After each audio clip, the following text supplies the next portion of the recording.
So that leaves the renewed motion for Arthur hearing. So I'm going to let each side present whatever evidence, witnesses, and testimony they want. State, do you have witnesses here? We have rebuttal witnesses because the witness Defense list. to present their evidence? Yes, it depends on what they say if we call witnesses. And as to prong one, we would just simply be relying on the court's previous order, the transcript Your Honor has read, and the prior submissions for. Yeah, listen, I'm going to rely on what I did previously, but I'm not prejudging anything. I'm an open book, so I'm happy to hear everything that both sides want to present, and I'll make a decision, and it may be that I do a different than I did the last time. My memory of the last renewed motion was that there's no witnesses. There's no evidence presented. It was just a bunch of lawyers arguing what they wanted me to do. So that's what was in front of me. So that being the case in defense, I'll let you present whatever evidence, witnesses, or testimony you'd like in support of your motion. If there's anything that you would like to do, when you're ready, you may proceed. Thank you, Your Honor.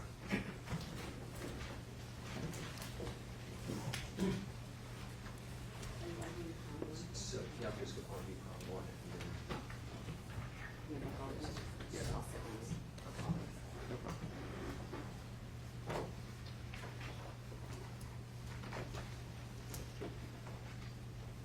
Thank you, Your Honor.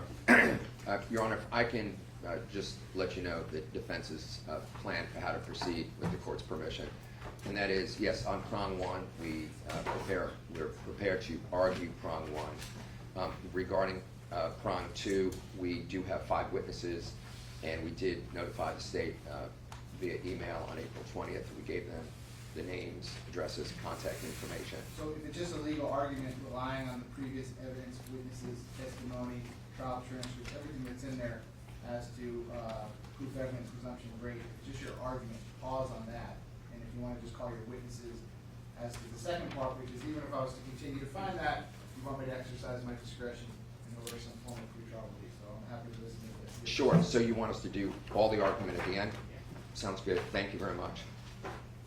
And Your Honor, so we don't forget, Ms. Howitt and I, at the end of the hearing today, we're just going to go over some procedural requests of the court and the state. I think everybody will agree to, respectfully to the other lawyers from the last time. We just kind of studied some things that we'd want to avoid for kind of a trial that doesn't have 3-hour pauses and things like that. And so I don't want to forget to do that. We know you did a replete trial order last time, and we just want to visit that and reaffirm the importance of that, and perhaps a set motion calendar so there isn't any delays when we try the case in January. Sounds good to me. Okay, thank you very much. So whenever you're ready, you can call your first. Thank you. Your Honor, at this time, we'll call Audrey Gross.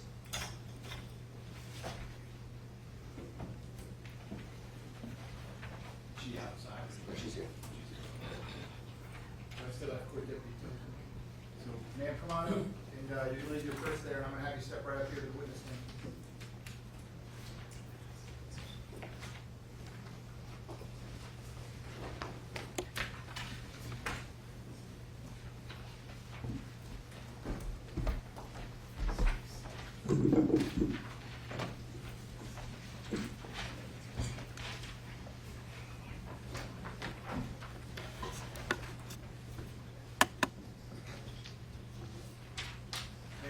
Come all the way up here to the witness stand. Once you reach it, but before you have a seat, you can just stop and look at me. Raise your hand. Swear to tell the truth, whole truth, nothing but the truth. Yes. Okay, please, watch your step up. And then once you are seated, I can get you to scoot that chair forward. You can adjust that microphone so it's pointed directly at your mouth. Can you please state your full name and spell your full name? My name is Audrey Gross. You can talk normal if you talk in the microphone. My name is Audrey Gross, A-U-D-R-E-Y, Gross, G-R-O-S-S. Thank you. Ms. Gross, if you would, can you tell us where you reside? You don't have to give us the address, but where part of Florida you reside? I reside in Jacksonville, Florida. And Ma'am, are you related to Mr. Jamell Demons? Yes, I am. I'm his grandmother. Okay, and can you tell His Honor what your familial connection is to him? How is it you're his grandmother? Whose parent are you, etc.? His mother is Jamie King, which is my daughter. And ma'am, do you remember, can you tell us when Mr. Demons was born, where did you all live? We lived in Vero Beach, Florida. Okay. And up until shortly before your grandson's arrest, where did you live at that time? Vero Beach, Florida. Okay. And did Mr. Demons live in that location? Yes. Okay. And now, shortly before being arrested in the case that brings you here today, did he move to a different part of Florida? Yes. Okay. And what part of Florida was that? Miami. Okay. Now, what were you active in raising Mr. Demons? Yes. Okay. And there were some unique circumstances. His mom, I believe, was young. Yes. Okay. And how old was his mom when Mr. Demons was born? 14 and a half. Okay. And what role did you play in raising Mr. Demons? I acted as if I was the mother as well, and when his mother came home, I gave her that responsibility because I didn't want her to make that mistake again. And when you say came home, what do you mean? When she came home from school, or if she had her part-time job, she made sure her baby was taken care of, and she did an excellent job. And did she go back to school and continue her schooling? Yes, she graduated from Kaiser College. My daughter is a professional nurse that works very hard. And what type of nurse is she? She's an RN, first respond, travel nurse. And do you have other grandchildren through your daughter, Jamie King? Yes, I do. Okay. And how many grandchildren through Ms. King do you have? I have 3. Now, in addition to yourself, can you tell His Honor what other family members Mr. Demons, Jamell Demons, has in the state of Florida and where they would be in Florida as best you can? He has his great-grandmother, which is Justine Demons. He has an uncle, which is A.J. Harris. He has a auntie that lives in Stewart, which is Tangi Anderson. He has a gang of cousins. Yeah. Okay. And they live in the state of Florida? Yes. Does he have relatives also in Broward County, that being the Fort Lauderdale area? Yes. Darrell Newman. Okay. Now, after raising him raising him and spending time in Vero Beach, did you continue to remain close with Mr. Demons? Yes, I did. And how often would you see him and spend time with him? Quite often. Sometime when his mother worked, I would take him to work with me, and he was a good kid. He just played with his little toys and stuff. I would give him something to eat. Sometimes some of my co-workers would also check on him, and he was just a good kid, coloring or playing with his little willies. Now, up until his arrest, did you remain close with him? Yes. So I want to ask you some questions that are important for the reasons that we're here today. Yes. You know that he got into the music business in his teens, correct? Yes. Okay. To the best of your knowledge, did Mr. Demons, Jamell Demons, your grandson, ever get a driver's license? No.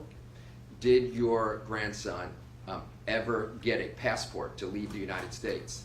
No. And so he has no driver's license and no passport, correct? That is correct. All right.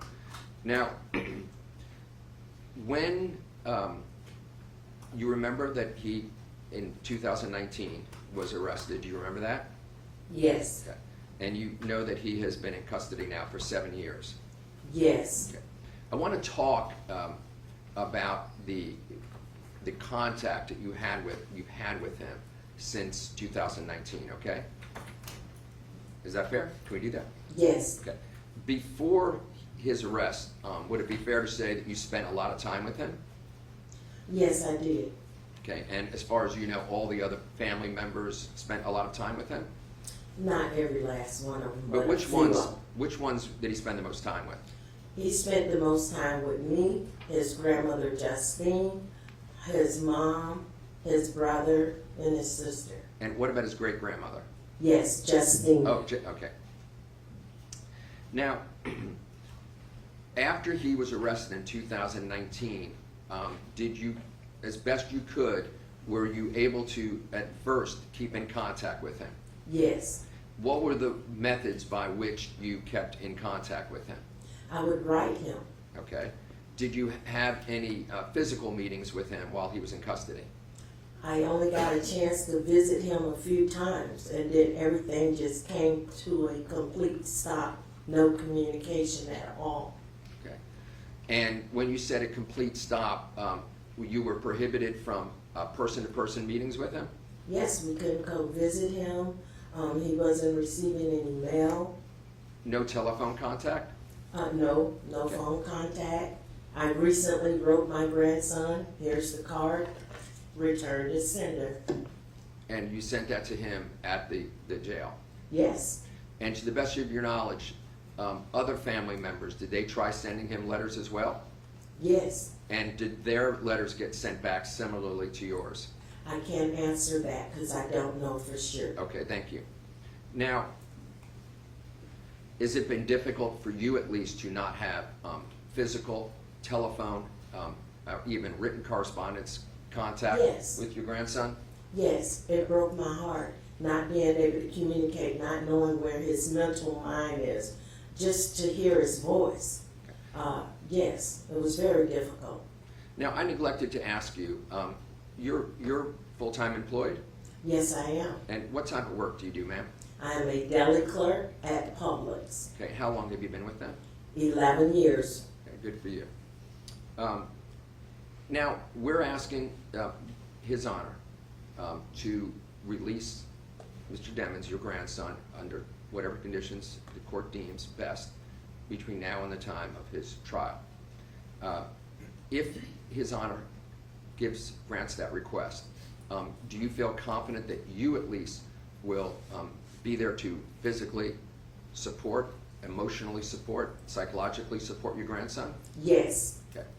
And have you had the opportunity to talk to other relatives, such as his great-grandmother and some of the cousins and uncles and aunts that you mentioned? yes, Is it your understanding that if His Honor allows Mr. Demons a release pending his trial, that the other family members will support him throughout that period of time?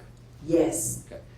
Is it your understanding that the family members will do their best as loved ones to make sure that he honors the terms and conditions, whatever they may be, as set forth by His Honor?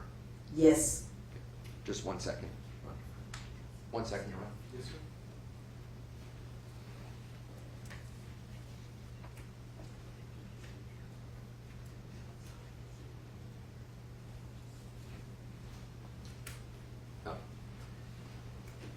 Ma'am, I know that when he was first born, you all were in Ohio, and then you immediately moved to Florida, correct? Not immediately, but shortly. Okay.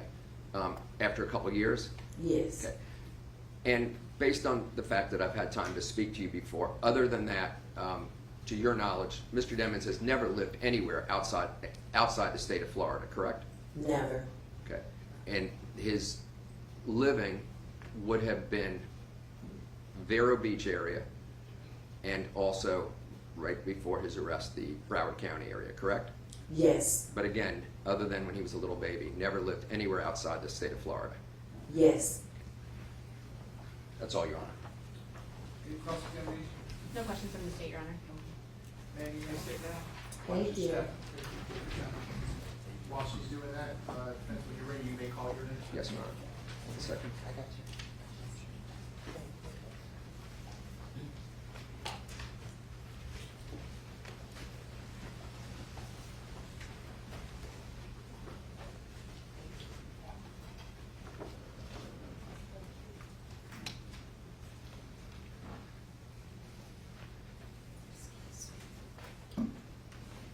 Nikia Marotti.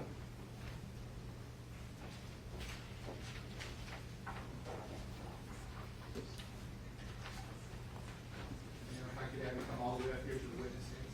Once you reach it, before you have a seat, you just stop and look at it. Raise your hand. Swear to tell the truth, whole truth, nothing but the truth. Please be seated. And once you are seated, I get you to scoot that chair forward.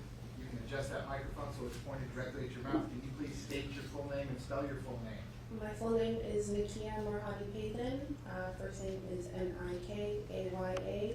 Last name Marotti Mirhadi hyphen Pathon. Can you do the first part of your last name? Marotti Mirhadi.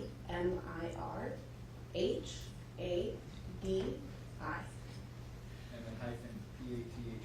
Yes. Are you ready, ma'am? Thank you. Ma'am, can you please identify what your employment is? I am the general manager of 100K Management. And where are you physically located with 100K Management? I reside in Queens, New York, and we work remote. Okay. And where are the physical locations of 100K Management? In Broward County, Florida. Okay. Can you describe to His Honor what 100K Management is? So we are the management company for artists and recording artists. We also have athletes and entered into production as well. But we pretty much assist in guiding the careers of our artists. Okay. And can you explain to His Honor what a management company is?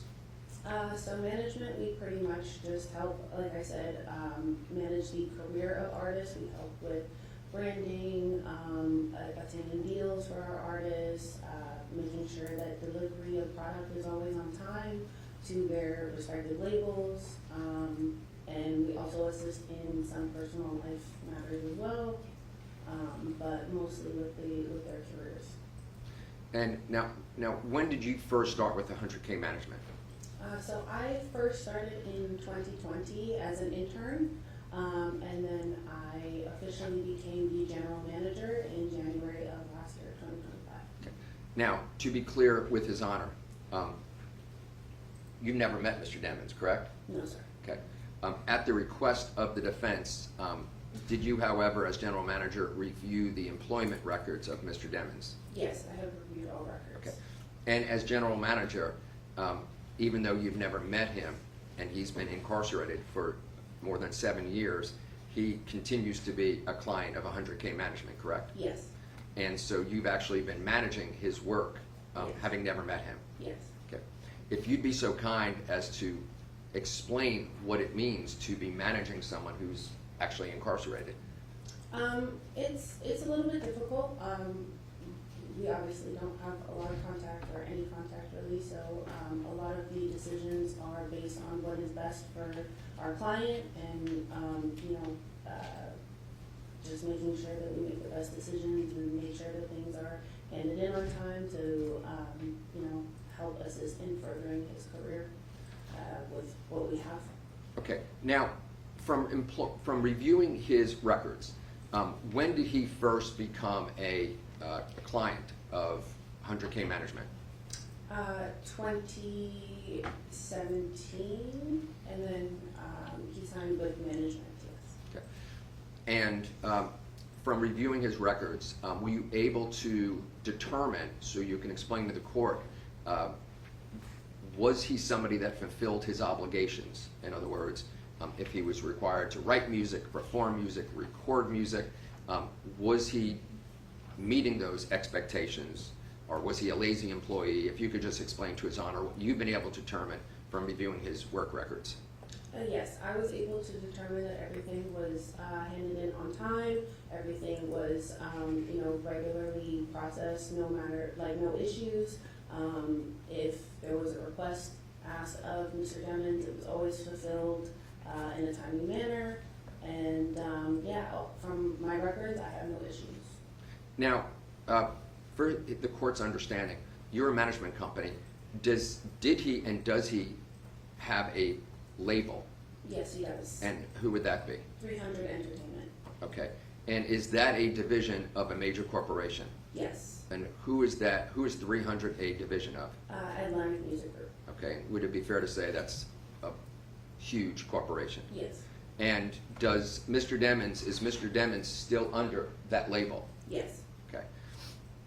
Now, what is the difference, so His Honor can understand, and all of us, between a management company and a label?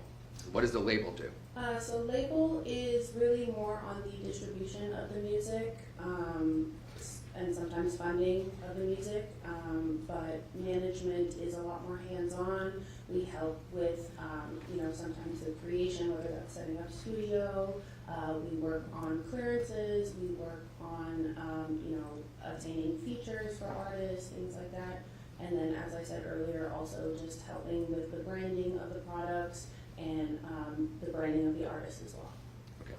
And does the label continue to maintain its relationship after 7 years with Mr. Demons? Yes. And without getting too specific about all the different music he's done, well, let me go back and ask this. When Mr. Demons recorded music, and if he makes bond and continues to record music, is it fair to say that these corporate entities vet the music that's released? Yes, we always vet everything that is released. There's a pretty lengthy process. There's listening meetings, as I said, there's clearances, so we really have to make sure and go through everything to make sure that everything is essentially kosher to be released to the public. And that's lyrical as well, correct? Yes. Yes. So it is vetted by transactional people, whether it be lawyers or executives, review the music of Mr. Demons then, and that would be now as well, correct? Yes, all of the above. Okay. Lawyers, legal, everything. Okay, and what I'm trying to be clear, we hear a lot of cases in these courtrooms, this is very different than 3 guys renting out a studio and just writing songs, Yes, correct? This it's is very very different. corporate Yes. focused. Yeah. Okay. Yeah. Now, do you, is it your understanding that you understand why we're here, we're seeking the court to issue an order to establish certain conditions under which Mr. Demons can be released on bond before his trial. You understand that, correct? Yes. Okay. And so, Your Honor, we've been in contact with the state about an address that he would stay at if he made bond, and the state agrees with us that we should not publish that address. We'll have another witness get to it, and we're happy to approach at some point. We've agreed via email to just sidebar and give that information, Your Honor. There'll be another witness, our 5th witness will talk about his inspection, but he's been told not to reveal the address. Understood. Thank you, Your Honor. So, does the company own a home, and please don't talk about the address, in Broward County that they're prepared to let Mr. Demons stay in should he be released on bond? Yes, sir. Okay. And is there a recording studio built into the home that he can do work? Yes. Okay. And is it your understanding that if he is released on bond, under whatever conditions the court sets forth, that he will, from your side and the label side, be expected to produce work? Yes. Okay. And based on what you viewed before, do you see anything that would indicate that there would be any problems with that in terms of him meeting expectations? Not to my knowledge. We'll be later asking the court in our conditions of release that he be prohibited from social media, and we understand that's even more important now than ever. Would he still be able to fulfill his work requirements if he's prohibited from using social media? Yes, he would, yeah. Just 1 second.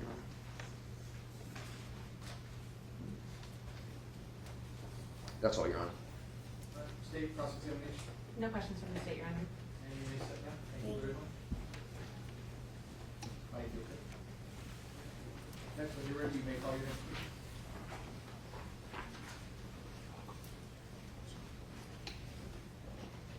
Your Honor, as you know from reviewing the motion for the author hearing and bond, we've kind of set out separate things. So at this time, we would like to move to the issue regarding the conditions of confinement. Understood. Thank you. Go ahead. And I would call Major Corbett.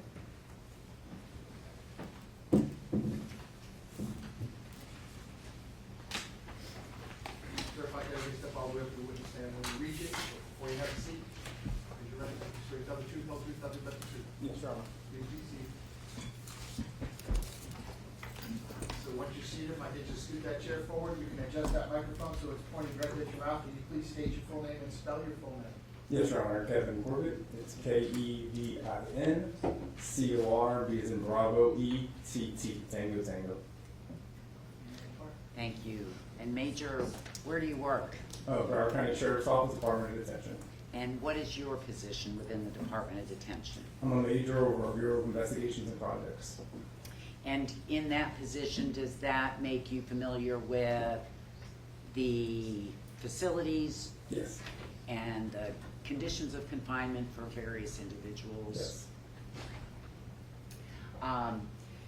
And are you familiar with sort of the normal housing for the average detainee, the visitation rules, the phone rules, those types of things? Generally speaking, yes. Okay. And generally speaking, how do detainees visit with family and friends? Through a video visitation system. So they don't leave the premises of the jail? No. And the friends and family don't have any personal contact? Correct. And what about phone contact?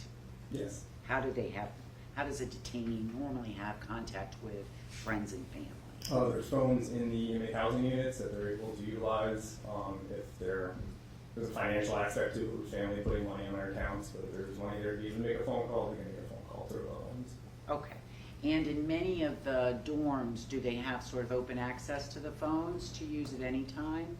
When they're not in lockdown. So there's certain times of day that you're not allowed out of your cell, but for general population, yeah, normally they're just out throughout the day and we use the phone at work. Okay. And what about, with regards to general population, is the opportunity for recreation? It's generally speaking 3 times a week. And what does that entail? That's an hour out to do some sort of exercise, basketball, things of that nature. Is it in sort of a basketball court? Yes, Okay. And the inmates are able to play basketball with each other, correct. as well as do other exercises and things like that? Yes, Okay. In addition, with regards to general population, there's interaction between the detainees. correct. They can play cards with each other, Yes, things of that nature, have conversations. yes. And when there are rule violations, such as disobeying an order or violating a phone privilege, like using somebody else's PIN, does BSO have sort of disciplinary rules around that? Yes, we do. And what is the discipline generally? It's a disciplinary report when you are violating any of our in-house rules and regulations. It's a disciplinary report process. Long-winded, but basically it's non-violent violent, and depending on that, you can get sentenced to certain sanctions where you're placed in confinement 23 hours a day. And so confinement 23 hours a day is by themselves? Yeah, it's in a cell by themselves. Okay. And then they have 1 hour that they're allowed out? Correct. All right. And that's for a set period of time? Correct. Like 5 days, 10 days, 100 It days? depends on the sanctions. Okay. What is the highest sanction? Is there a particular sanction that can go? For disciplinary reasons, for violent, it's 30 days, but then you could have consecutive, so it could go longer than multiple operations. Okay. So for violent violations, it's 30 days, but if there's multiple violent, you could have 30 plus 30 plus 30. is It what could you're go saying. longer depending. And for non-violent violations, what is the? 15 if I recall correctly. Okay. And it can be less, depending on Correct. the violation.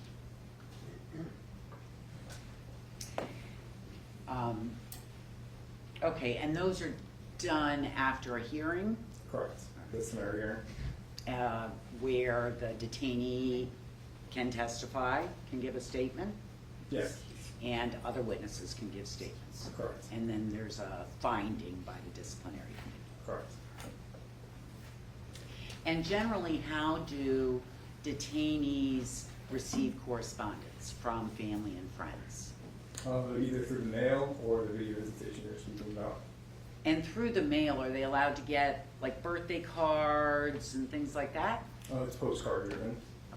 So it is whatever's sort of can be written on a postcard? Correct.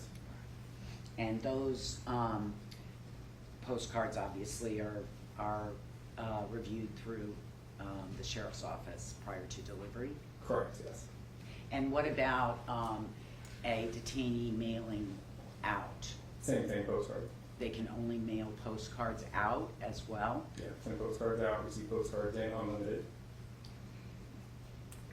All right. So are you familiar with Jamell Demons? Yes, ma'am.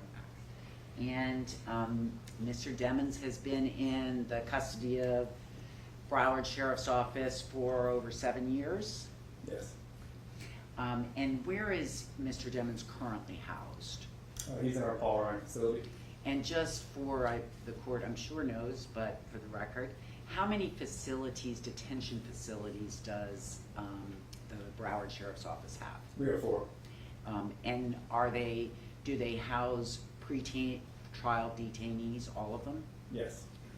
And can you just list them? Yes, we have the North Broward Bureau, the Paul Ryan facility we just talked about, the County facility, and the main jail bureau. Thank you.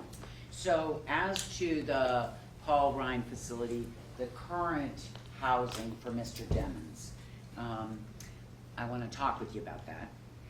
How is he currently housed at Paul Ryan? In Paul Ryan right now, he's housed in a unit. Yeah. He's in a unit by himself. It's give or take a 30-cell unit with an emergency response team deputy that supervises him 24 hours a day. And when you talk about an emergency response deputy, they're dressed how? Usually more tactical attire, not like what I'm dressed in. Okay. Are there any present? Yes. And where are they? You got a couple of oops, sorry. Got a couple in the back of the room over there, one right over here. Okay. Good. And so one, and I'm not saying him, but the man standing up in the back, I'll just use as an example. A person like that is placed in the cell block with Mr. Demons. Correct. And are they all he's? No, Okay. he or she. Does he or she have eyes on Mr. Demons? What do you mean eyes? They're They can't in the be- unit and with him, but they don't have necessarily 20, they're not in the shower with him, that's why I'm asking if you're Okay. certified. But they're able to otherwise see all his activities. Yes. And other than the deputy that is in the cell with him, are there any other deputies that come in and out of the cell? There are supervisors that may come through on shift for rounds, things of that nature. Other than supervisors, any other deputies? No, it's an emergency response team detail right now. Okay, and because there's a lot of other deputies that work in the jail. Correct. And what about other personnel? Any other personnel Yes. allowed in there? Yeah, you got nurses, mental health professionals that can come in. There's a request for like any kind of religious chaplain type thing. If you need anybody, things of that nature, you can put a request in, other types of services like that. And is he allowed, but otherwise, it's basically him and the ERT officer, Correct. 24 hours a day. Correct. So the Paul Ryan facility has 2 separate dorms on one floor. Not 2 separate dorms. There's numerous pods, if you will, within a floor. Okay. When I go there, there's, I think, a B and C or A and C. Or Okay, yeah, those are towers, but yeah, we got 2 different towers, yeah. Okay, thank you. So there's 2 towers. Within those towers, there's multiple dorms. Yeah, multiple housing areas or pods, yeah. So when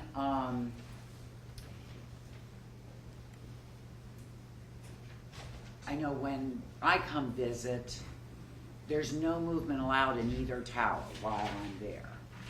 Is that right? Yes, when he's visiting, yes, the movement shut down. So when Mr. Demons sees a lawyer, the tower, both towers are basically shut down. Anywhere that he may be going, yes. And so obviously in order to see the lawyer first, we've got to clear out the towers in order to be able to see him. Yes. Because he is not allowed within sight or sound of any inmate, is that right? Correct. And that's kind of how the rule is. No sight and no sound. Correct. So he cannot hear another person speaking, right? Other than people we talk about. Right. No other detainee or other person. Correct, yes. That No nature. other detainee. Can't have eyes on any other human being except for a person in uniform. And as you said, if he's had a nurse's call or something. Yeah, medical personnel or vendors. And likewise, nobody is allowed to see or hear him other than the people we've talked about. Correct, other than written correspondence. And his attorneys, of course. As you mentioned. If they can wait till the towers are cleared, right? All right, so, and with regards to his recreation time, he gets to go, is it on, in the The dorm? recreation yard is on premises at the dorm that he's in.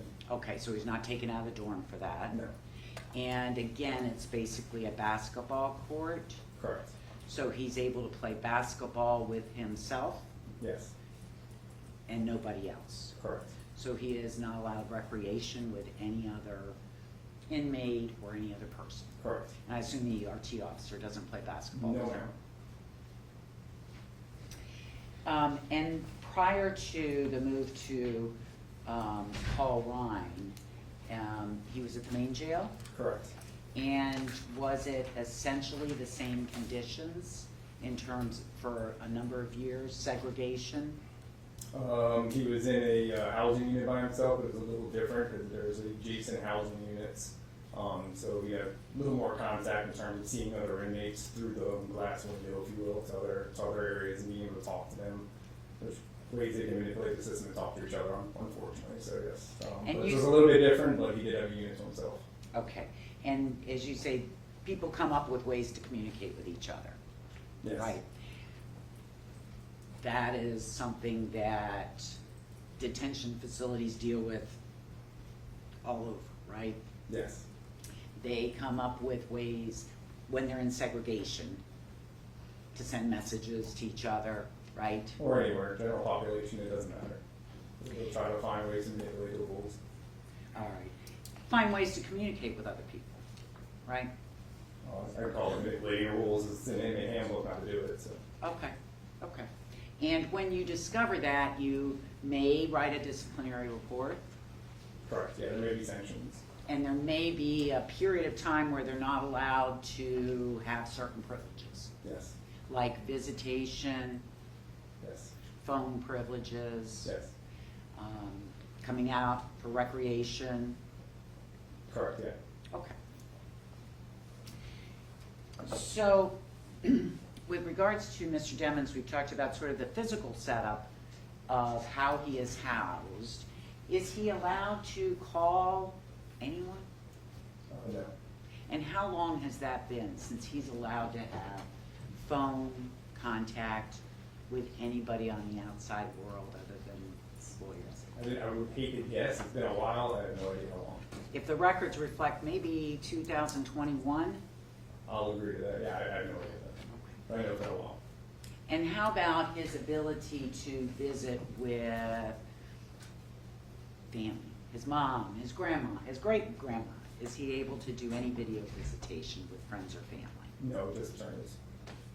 So the only people, other than people in uniform or working for BSO, that he's allowed to speak with, video visit with, have in-person contact with, are his lawyers. Correct.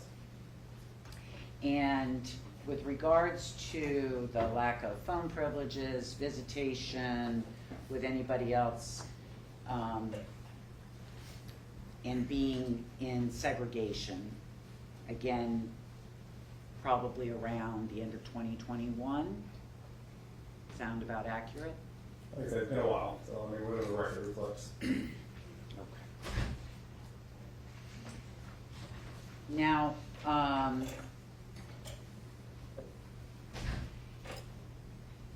and I'm sorry, I forgot to ask this question about the lighting in the dorm, the unit, what do you call it? I'm sorry, where Mr. Demons Housing is. unit. Housing unit. The lighting in the housing unit. Is he able to say, you know, I want the lights off, I'd like to sleep during the day, or? No, inmates don't control that. Okay. And for Mr. Demons, what is the situation with the lights? Lights in the facility go off on evening time, like normal time, we'd be turning lights off. Which is, I haven't worked Alpha shift in a lot of years, so I don't remember off the top of my head. I want to say it's after they clear head count, so probably around 11:30 at night, give or take. so the lights are off, and when do they come back on? In the morning after they clear, basically they come in at 7 o'clock in the morning, give or take.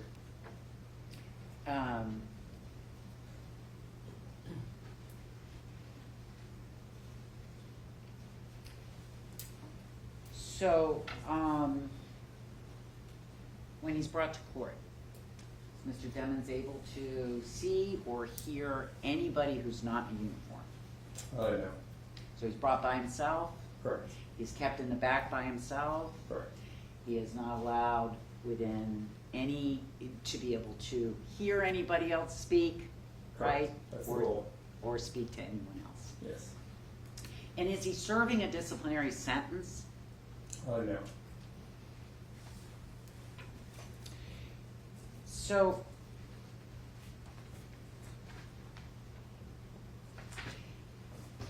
I'm sure you're generally familiar with some of the disciplinary issues you've had with Mr. Demons. Yes. And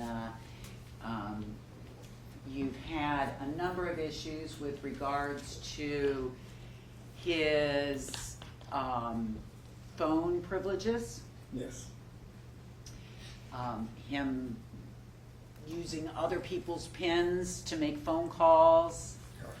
to reach other people outside, right? Yes. And there have been some times that he's been disciplined for that, right? Yes. Early on, yeah. With like 10 days lockdown or something like that. Yes. Totally.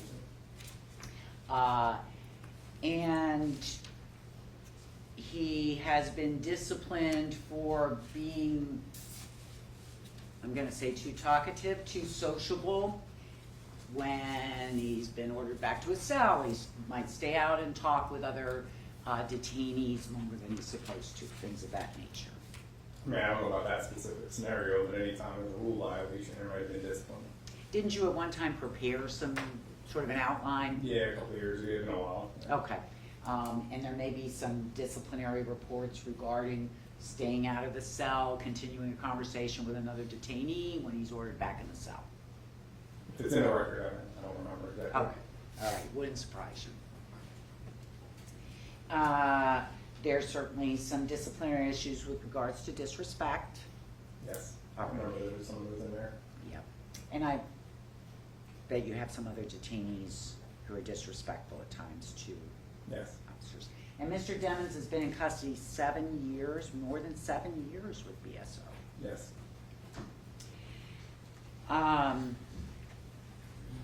There's times that he's been disciplined for disobeying an order, like he's ordered to stand against the wall for head count and he's looking in his cell, for example. That would be something that would be against the rules. Yeah, not following an order of an officer, it's against the rules. Okay. Now, do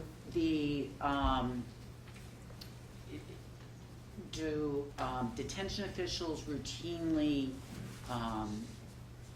do cell searches? Yes. And what is the purpose of the cell searches? To ensure there's no contraband, anything that's going to hurt the safety and security of the facility. And so I want to talk for a minute about contraband. So How about if you have an extra sweatshirt? Is that considered contraband if you were only given one? Depending on whatever is allowed, yes, if it's excessive, then it's considered contraband. Okay, so while that's not really gonna injure somebody, because it's excessive under the rule, you might be written up for contraband when it's too many pairs of socks, for example. In general speaking, that would get you written up, but it would get it confiscated. Okay, and you might be counseled about it. Correct. All right. Other things can be, you know, too many books in the cell, because you're only allowed a certain number of books. Correct. Excessive. All right. And so all those things sort of fall under the contraband. Correct. All right.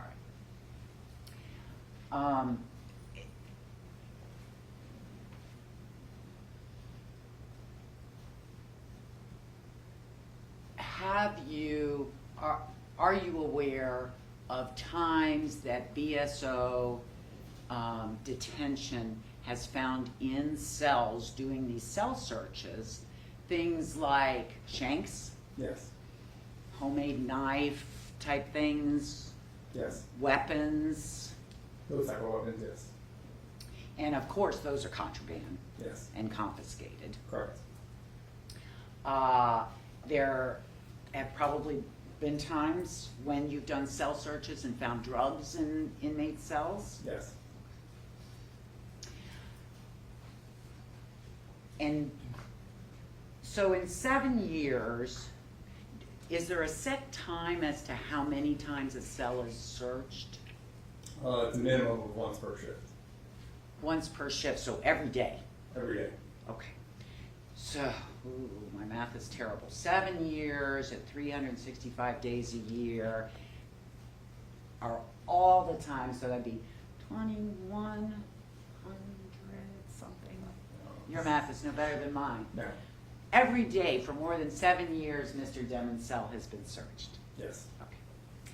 And in all of those days, there's never been a shank found, right? Not that I know. There's never been any kind of weaponry found. Not that I know. There's never been any drugs found. Not that I know. Okay. And with the DRs that you're generally familiar with, well, let me ask you this generally. You certainly have had detainees in BSO's custody that have gotten in fights with other detainees. Yes. There are some who repeatedly get in fights with other detainees, right? Yes. And kind of the young detainees might be more likely to be involved in fighting or that type of behavior. Potentially. Would you agree with that? Yes. Okay. And then I imagine you've had detainees that have physically attacked officers, Yes. including like wrestling with them or, you know, really attacking them. Yes. Now with Mr. Demons, when he was in custody at age 19, he did get in a fight with some other inmates, right? I believe so. If I remember correctly. Okay. But since 2019, there has not been a single time that Mr. Demons has been in a fight with other inmates, right? Not that I recall, but that's what the record shows. And there's not a single time, while he has occasionally disobeyed orders and been disrespectful to staff, there's not a single time he's attacked any BSO officer, is there? Not that I know.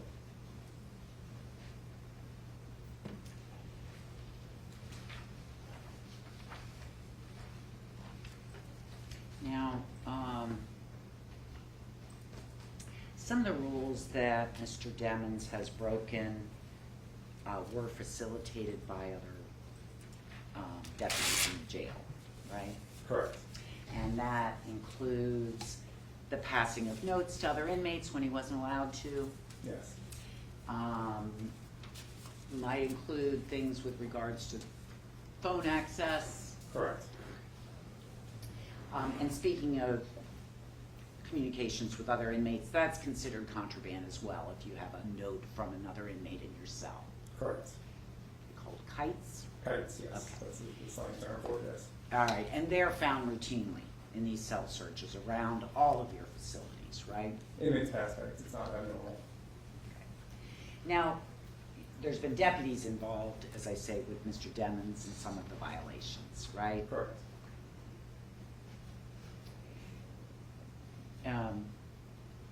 And I'm sure there's actions taken by BSO, but they certainly aren't placed in solitary confinement, right? No, there's disciplinary sanctions, had people fired and left under investigation, and there's active investigations. Okay. Have they ever been told they can't talk to any family or friend for 6 years? No. Have they ever been told they can't see any other person except a person in uniform? No. Or be locked in a cell with a person in uniform for years? No.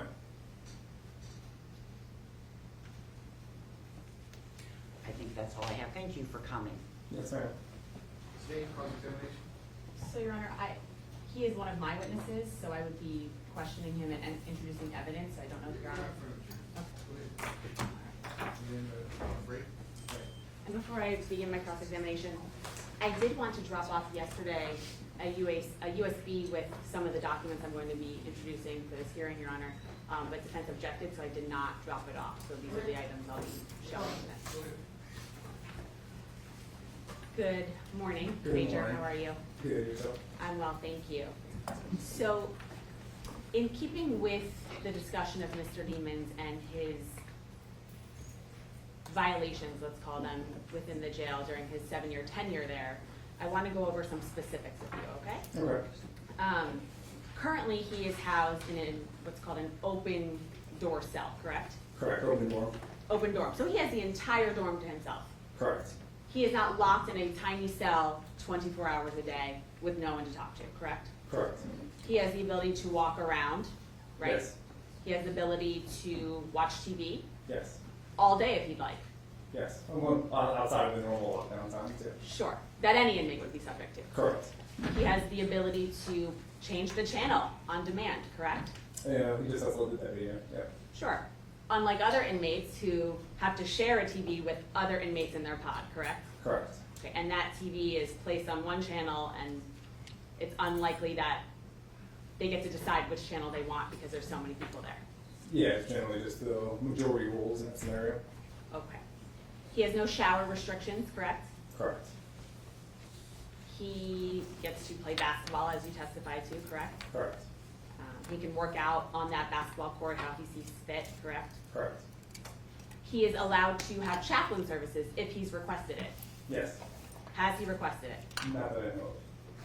He sees a nurse, I think, every day, correct? Every shift. Every shift. So how many shifts are in a day? 3. So he sees 3 nurses a day. Yes.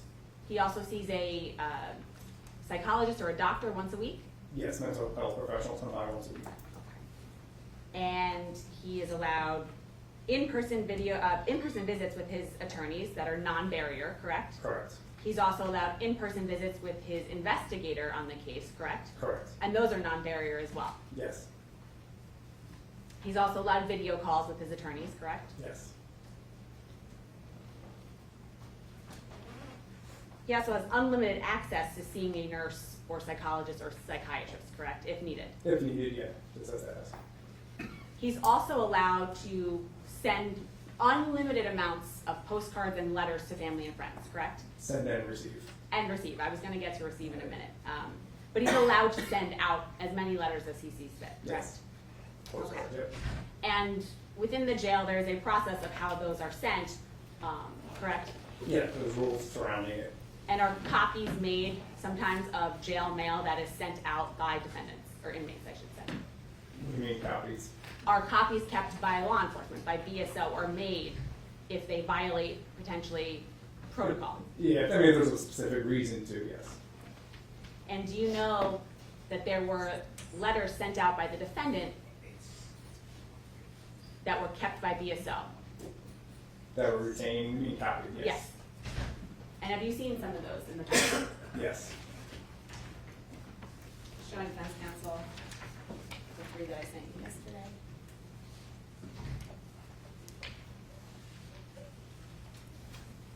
So my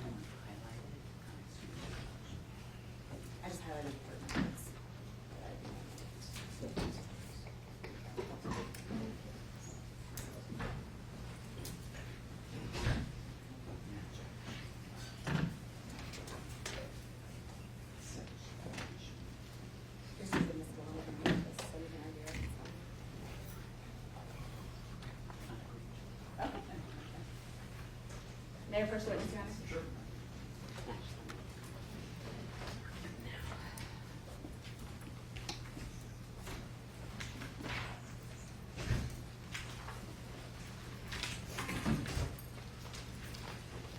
All right, Major, I'm showing you what's been previously marked as dates. Exhibit 1, 2, and 3, or I should say A, B, and C. Okay, Can you take a look at those? sure.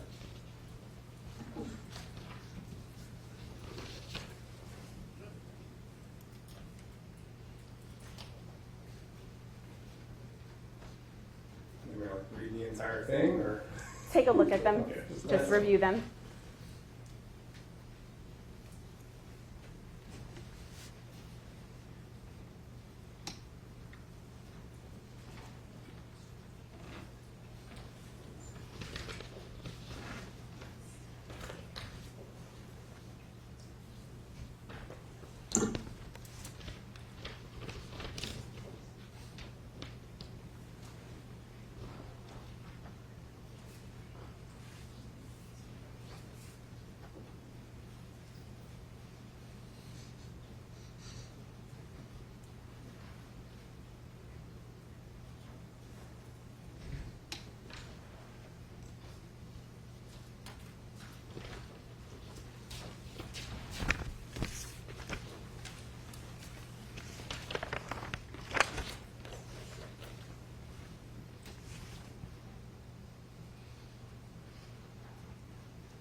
Okay, thank you.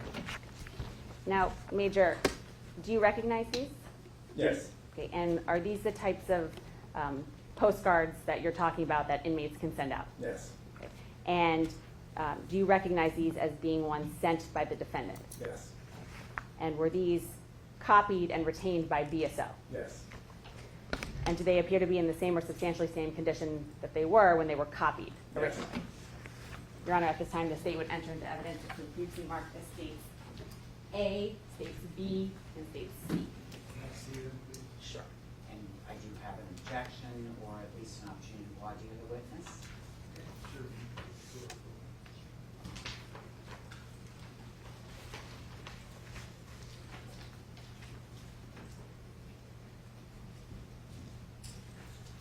Okay, let me start with A for identification, which is 2 pages, front, side only.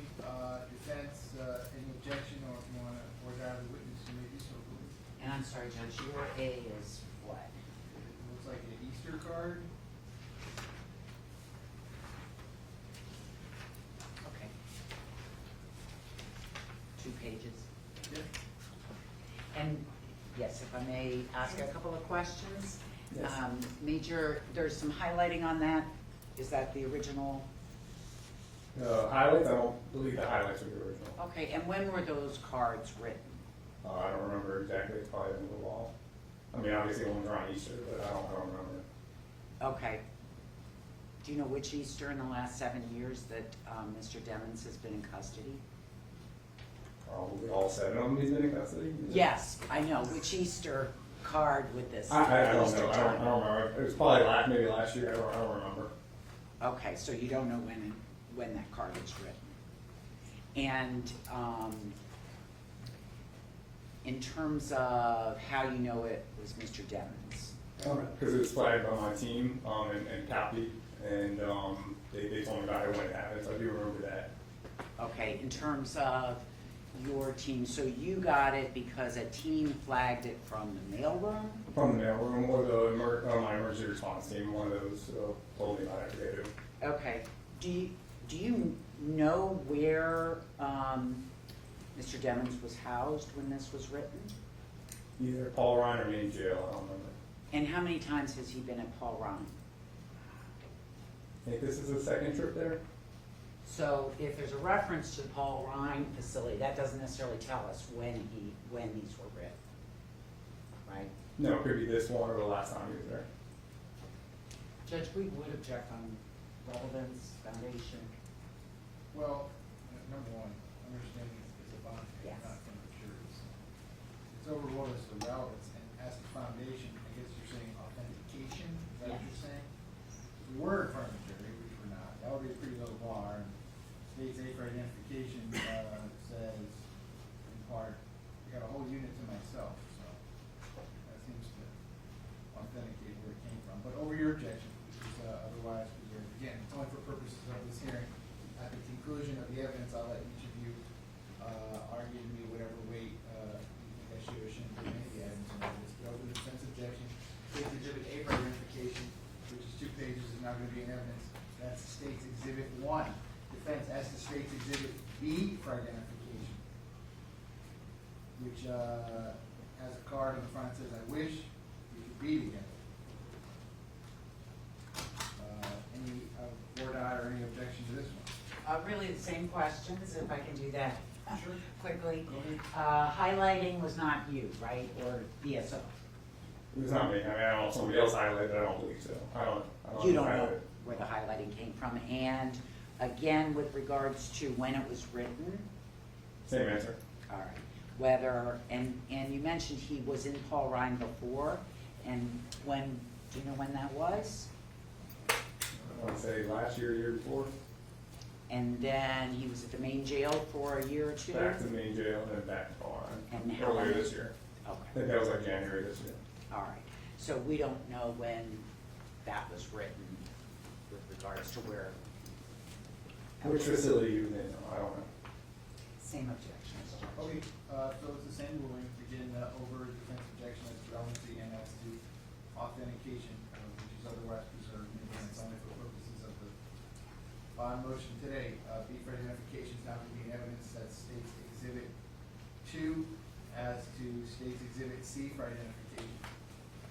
Defense, this one says happy birthday, any board eye or any objection?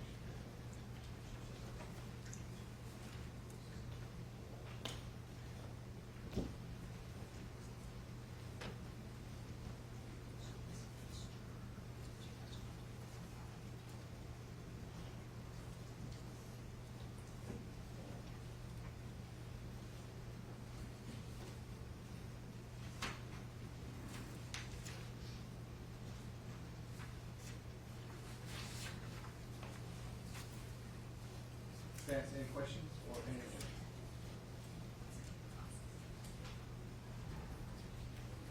Same questions. Good. With regards to, is this the birthday? Happy birthday. Yes. With regards to the, and while these are on pieces of paper, these would just be postcards? Postcards. With regards to that postcard, do you know when it was written? Same answer. And same thing, it was brought to your attention, is that? Yes. Do you have copies of all, Mr. Demons? Outgoing mail? We copied it now.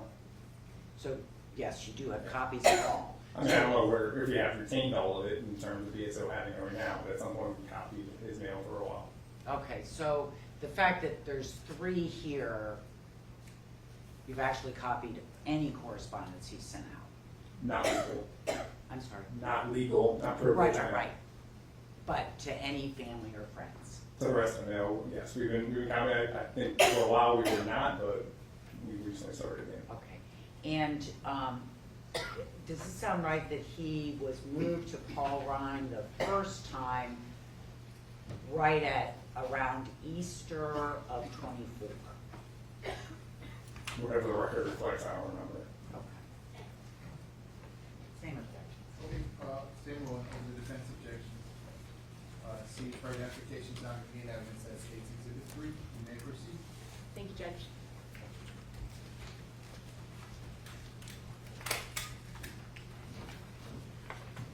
Right, so Major, in these postcards that were just entered into evidence, I'll show you states 1 first. If you could just read me the highlighted portion. Sure. They moved me to another jail.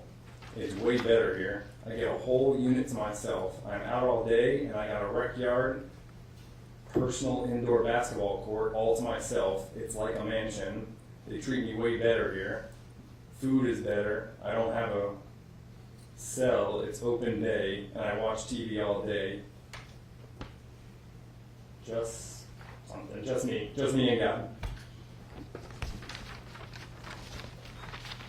Showing you states 2 in evidence, if you could read me the highlighted portion. So, they moved me to another jail. I don't curse.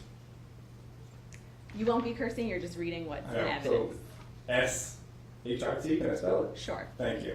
Way better food. I got a whole unit to myself with a basketball court, TV all day, the same S word. This be like a mini mansion via. I can walk around all day, and S, same S word. I wish in the box. Well, they call me mailman, so I call it a mailbox. I don't know. It's hard to read. And showing you states 3, if you could just read that highlighted portion. Oh yeah, they moved me to a way better jail. I explained it in the letter to Michelle. I can't read this. Michelle Reed and to you. I think it says Marshall Reed, Michelle Reed and you. Thank you so much. Yes, ma'am. Now, you indicated that the defendant has been moved to Paul Ryan, you think twice, correct? Yes, And each time he's been moved to Paul Ryan, it's been the exact same setup. correct. Okay. So again, it's the pod to himself, dorm Correct. to himself, open cell, TV, all of that we've discussed. Yes, and basically treated as a general population inmate in terms of the rights and privileges that he has while he's there. And in addition to being able to send postcards whenever he wants, he can receive fan mail, correct? Yes, And he does in fact receive all of his fan mail. correct, yeah. And in order to receive mail, they have to just have the correct address to send it to, correct? Correct. So if mail doesn't arrive to the inmate, it could be because they didn't have the correct address. Either the correct address or the mail, it's not a postcard, or maybe something wrong with the postcard, it's manipulated, things of that nature. It has a certain standard it needs to meet. As long as it meets the standard, he'll get it. And certain mail doesn't get to an inmate sometimes because improper things are sent to him. Correct. With any inmate in the BSO jail, if there are any violations, those are documented, correct? Correct. Any interaction with an inmate is documented through what's called, I think, a contact log. Correct, contact log, yeah. All right. And not only just disciplinary actions or discussions are documented, but any sort of safety and security concerns are also documented, correct? Correct.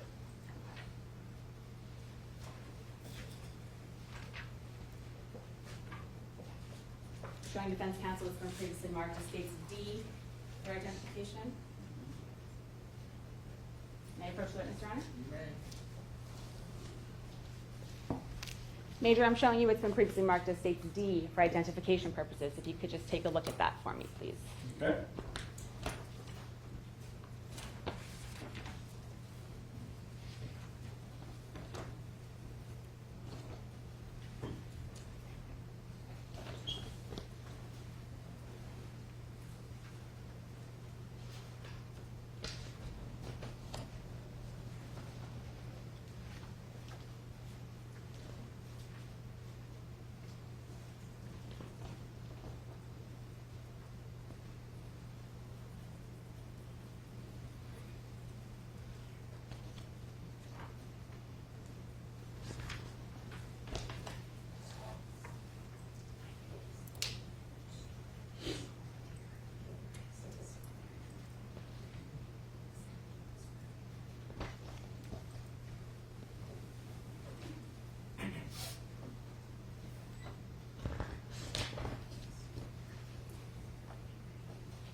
Kind of skim through it.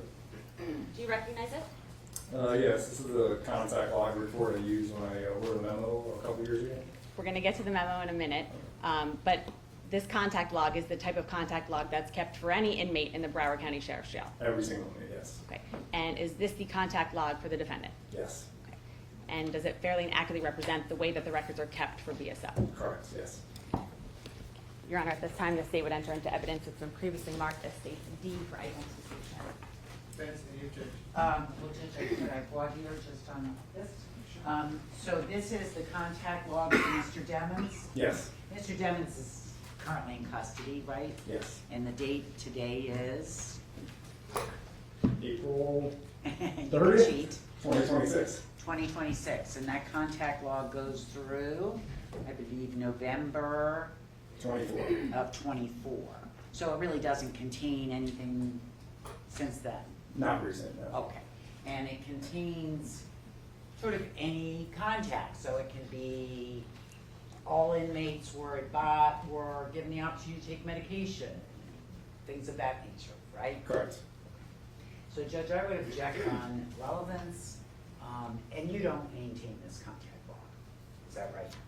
No, the staff that work there. In terms of who documents into it, that's the staff working where Demon's house. So I would object on relevance, and I know the rules are different for bond hearings, but it has so much irrelevant information that I would submit the weight of that document is irrelevant to the issues at hand. Okay, so, again, I'll let y'all argue at the end of the evidence, what you think each of these things should be, but over the defense objections, deep identification is gonna be an evidence that states exhibit 4. You may proceed. Now, Major, you mentioned a timeline that you actually made yourself, correct? Correct. And what is that timeline of? That was a timeline of events that kind of led up to why he's been under the restrictions he's under, in terms of housed the way he's housed, which is not normal for generally speaking any of our other inmates. But it's pretty much a timeline of everything he's done while in our custody up until that point that led to where he was in terms of, like I said, housing and restrictions. Showing defense counsel it's been previously marked as States E for identification.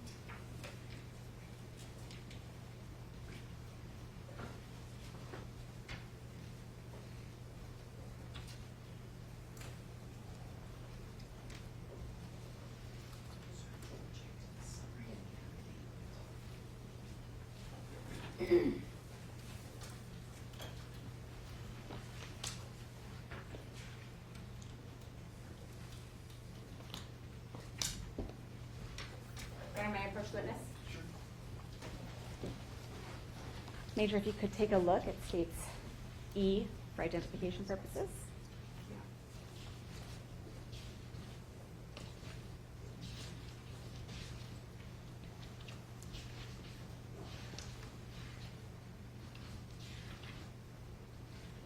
Yes, this is document I posed. And does this document, this timeline that we're talking about, fairly and accurately represent much of the defendant's conduct and or his prior attorney's conduct and situations that led him to his first visit to Paul Ryan? Yes. Okay. So this would be up until, and I just want to get the date correct, I believe September of 2024. Yes. And does this timeline fairly and accurately represent your review of all of the records leading up to that time of the defendant's actions in this document? Yes. Your Honor, at this time, the state would enter into evidence which has been previously marked as States E and States 5. Okay, any objection? Just a quick voir dire, Judge. Go ahead. Major Corbett, everything contained in this summary is contained in the contact log? I don't know if everything is. I got information from different sources at the time in terms of the incident reports written or the contact card, but much of it came from the contact log. Thank you. Yes. So Judge, two objections. One, there's an affidavit that I would submit is not admissible on any of it. The witness is here, the witness is testifying about the record, so, Yeah, the last 2 pages, you want the affidavit off? yes. Okay. Yeah, I agree, witness is here, so I don't need that page, so we'll, amend the exhibit. Besides that, any additional objections? Just to the extent it duplicates the multi-page contact report, I would object to that. Okay. So, otherwise, over the defense objection, I'm gonna make, I guess we'll call, the amended state security key for identification, state security department bucket. Can you take off the last two pages? Sure, Judge. Put a new, sticker, which identifies it as state key for identification, and now that's gonna be a good, this will constitute the state's exhibit 5, as soon as you take the exhibit 1.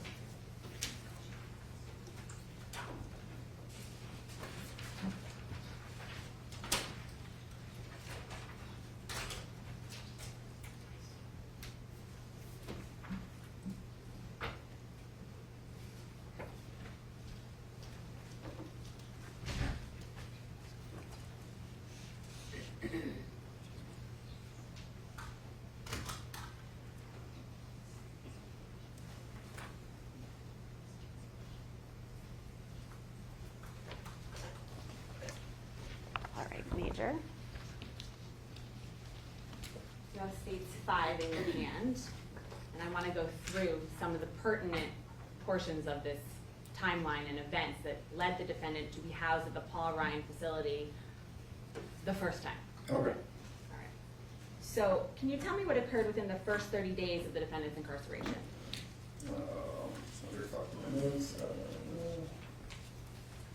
During his first 30 days, Jamell Demons was violating jail facility rules and regulations, and that began a continuous escalating pattern of behavior and conduct, which jeopardized the safety and security of DSO detention facilities. At that time, he was charged with additional criminal offenses of tampering with a witness in capital proceeding, conspiracy to commit tampering, solicitation to commit tampering, and a plan to direct criminal gang activities. And that was between the dates of April 10, 2023 and July 22nd, 2023. What occurred on March 13th of 2019?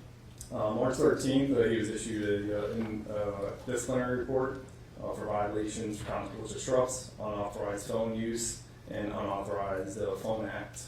As it was discovered that he initiated communication with his co-defendant, Henry Corbett, via three-way call. And the jail security cameras verified that both inmates were present in their respective housing units, communicating on the phone at that time. And he was found guilty of all charges, received 30 days of confinement.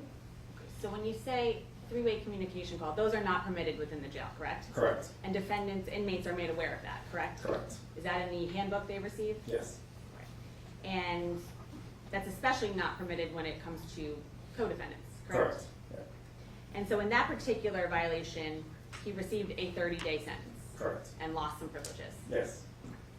At that point, he was not confined to, Paul Ryan at that point. Correct. I'll loop March 17th, 18th, and 18th together. What were those violations for? During the cell inspection, he wasn't complying with staff directions. Okay. What about March 29th of 2019?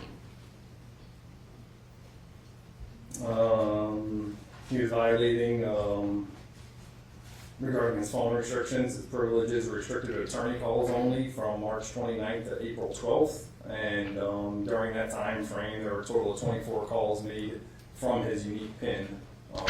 But he was also having other people portray themselves as himself and call on his behalf. And at the time, he also had a civilian put money onto another female's phone at that time. And he participated in violation by initiating a call with his unique PIN and having his voice verified before the calls could be placed. So when you say having his voice verified before the call can be placed, what does that mean? You have to have voice recognition to be able to use the voice recognition on a phone system. So he was able to basically verify, like, hey, this is me talking to them, allow other people to communicate that should now be communicating on a phone call. So each inmate is assigned his own PIN, correct? Correct. With their specific voice. Correct. Voice biometric. And no other individual is permitted to use that particular PIN. Correct. But he was violating that. Correct. April 4th of 2019, he received a 2-hour room restriction due to disorderly conduct. Yes. April 8th of 2019, he was just counseled, correct, for walking around the unit and talking to other inmates instead of returning to his cell, correct? Yes. And he also lied to staff? Yes, he lied to staff and asked if he was on the video visitation. He confirmed. The visit had concluded. Later in the same shift, he was again counseled for the same behavior. As the second video visitation concluded, he went to the phone, made phone calls instead of returning to his cell like he was supposed to. May 2nd of 2019, he was observed banging on the window or door, correct? Correct. May 7th of 2019, he was being loud and disruptive during lockdown, correct? Correct. May 10th of 2019, he was disrespectful towards staff and banging on the wall and window during head count, correct? Correct. And when a deputy addressed him, he responded, "I don't give a f." Correct. May 11th of 2019, he also received another 2-hour room restriction for hiding in the shower and refusing to go back to his room during lockdown, correct? Correct. May 13th of 2019, he said some inappropriate comments to a female deputy as she walked through the dorm, correct? Correct. Okay.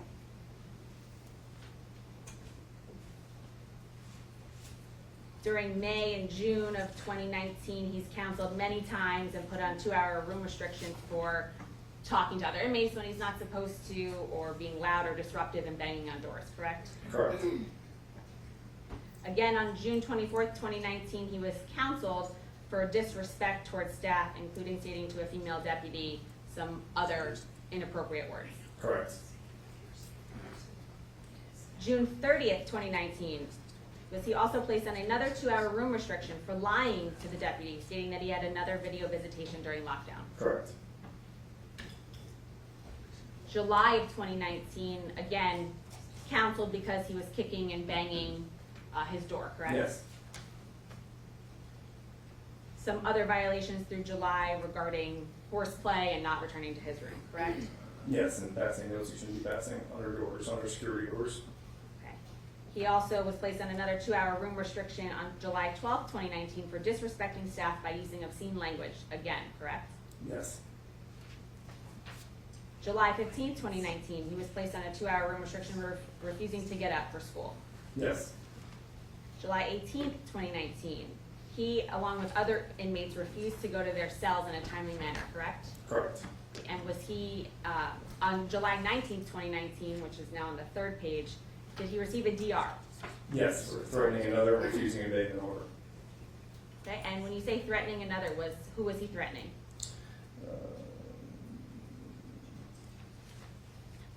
He was threatening the deputy. Okay. So while you were questioned if he ever actually physically attacked a deputy, and you said no, he has in fact threatened deputies with violence. Correct. And for the record, on July 19th, 2019, after being disrespectful and saying, he then pushed the deputy's hand away and said, "Don't touch me, you don't know who I am. I'll have my people take care of you in the streets." Correct.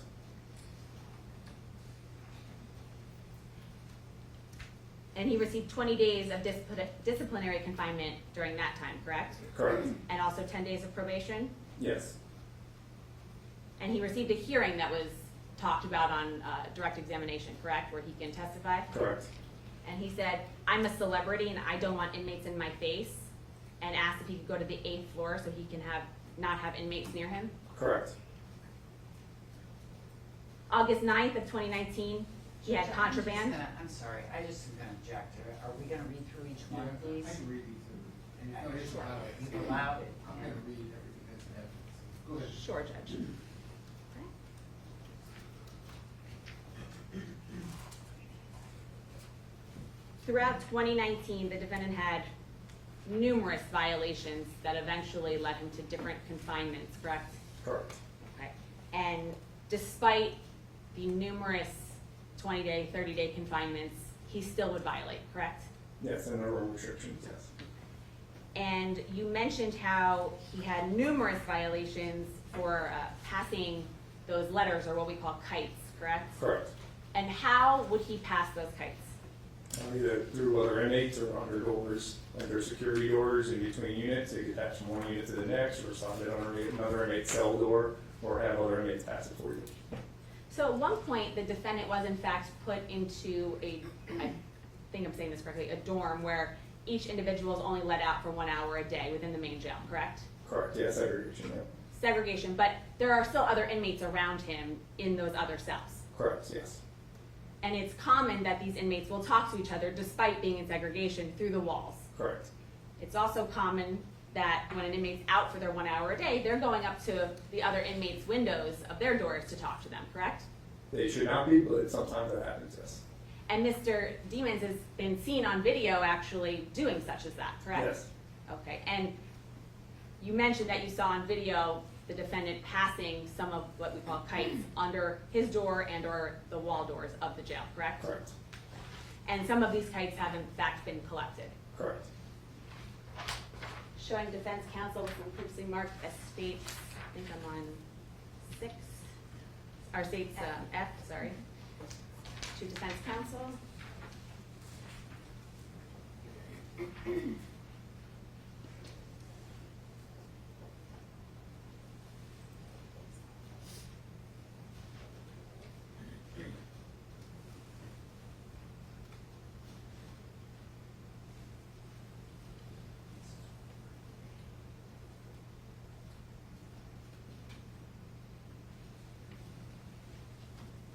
May I approach the witness, Your Honor? Sure.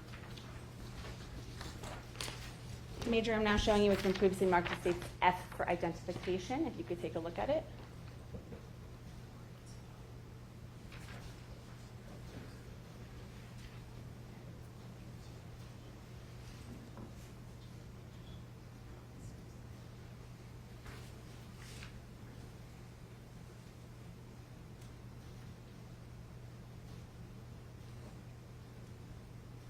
Okay. Do you recognize it? Yes. And what is it? It's a kite. A kite of whose? That's a kite of defendant. Okay, and these are just one of the many kites that was found to be shoved under his door or one of the jail walls? Correct. Okay, and are these kites, when they're located by the Broward Sheriff's Office, kept as part of your investigation? Correct. Okay. And does this fairly and accurately represent one of those kites that was found? Yes. Your Honor, at this time, the state would enter into evidence which has been previously marked as states F and state 6. Defense, any objection? Yes, and if I can briefly voir dire. Sure.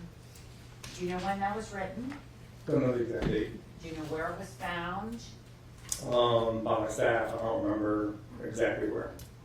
So you don't know whose cell, or if it was even found in Mr. Demons? I have to go back to the documentation, I don't remember, but I know it was his because my team told me about it immediately. Okay, so not something you have personal knowledge of, and you don't know when it was written or where it was found? Right? Correct, it's in the record somewhere, I'm sure, but I don't, off the top of my head. Whoops. Never did interrupt you. Sorry. Same objection, Judge. All right, again, it's just a bond, over the defense objection. States F for identification is not going to be evidence that states exhibit 6.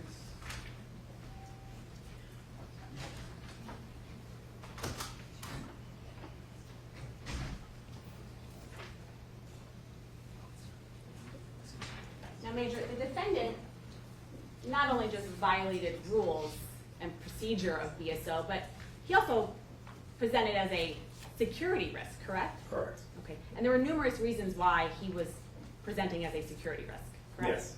Okay.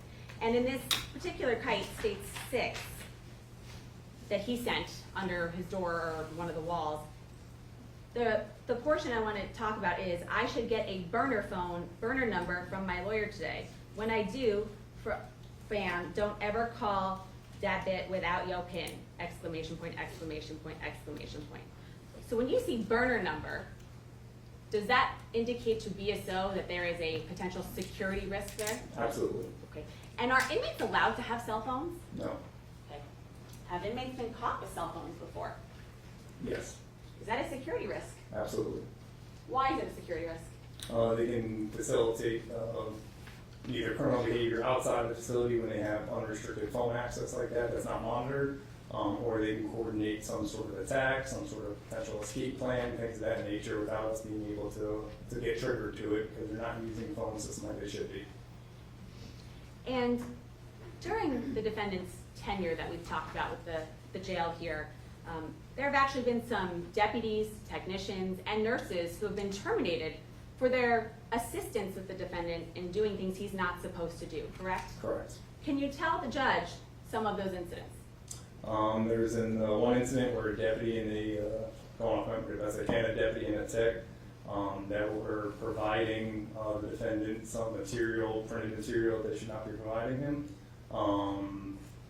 That got them under investigation for giving him things they shouldn't be giving him, and if I recall correctly, the deputy, while under investigation, resigned, and the detention technician ultimately got fired.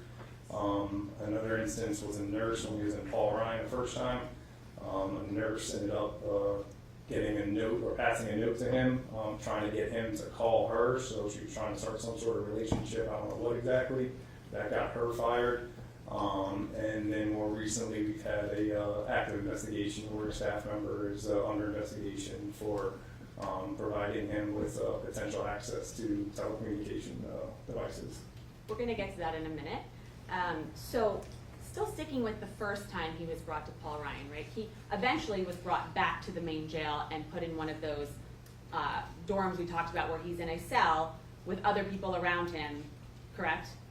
He's in his own unit, but there's a unit adjacent to him that has numerous inmates in there. Sure. And again, was still talking through the walls to other inmates, correct? Correct, yeah, under the door, through the walls, etc. And then, as you mentioned just now, most recently, there's been another incident that is now under investigation, correct? Correct. Okay. And were you made aware of a video that went viral of the defendant using a cell phone to FaceTime from his jail cell? Yes. Okay. And you've seen that video, correct? Yes. The state's showing defense counsel stage G for identification purposes. It's not even speaking. Okay, thanks for showing me. Well, you can look at it on your computer if you want, but okay. May I approach the witness, Your Honor? Showing you it's been marked as stage G for identification purposes. You had a chance to review this right before you testified today, correct? Yes. Okay, and what is it? It's a video of Demons on a cell phone while another person is on a cell phone FaceTiming while they're at, I forget, the basketball team at an NBA game. Okay, and the video that you watched today was a clip of that particular video online, correct? Correct. Okay, and that was of January of this year, correct? Correct. Okay, and this video that you watched this morning accurately depicts that video that went viral all over the internet back in January, correct? Yes. Your Honor, at this time, the state would enter into evidence that's been previously marked as stage G as 867. Yes, sir. Thank you. So, Major, you reviewed that. Yes. Are you familiar with AI? Not so much. I know it exists. but- Okay. Are you aware that AI has the ability to replicate people? If you say so. And there's been people who've said, that's not me, that was AI, right? In fact, our president has said that a I've number heard of of that times. happening. Again, I don't know the technology well enough. but- Okay, and in terms of this video, you have no way of knowing whether this was true or created by AI. I'm not a video expert, ma'am. Okay. I'm not either, so if I can have one.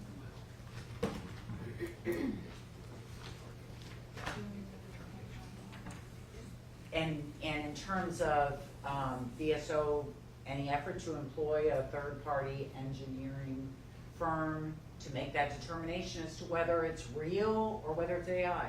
I don't know. It's an active investigation. Can't answer that.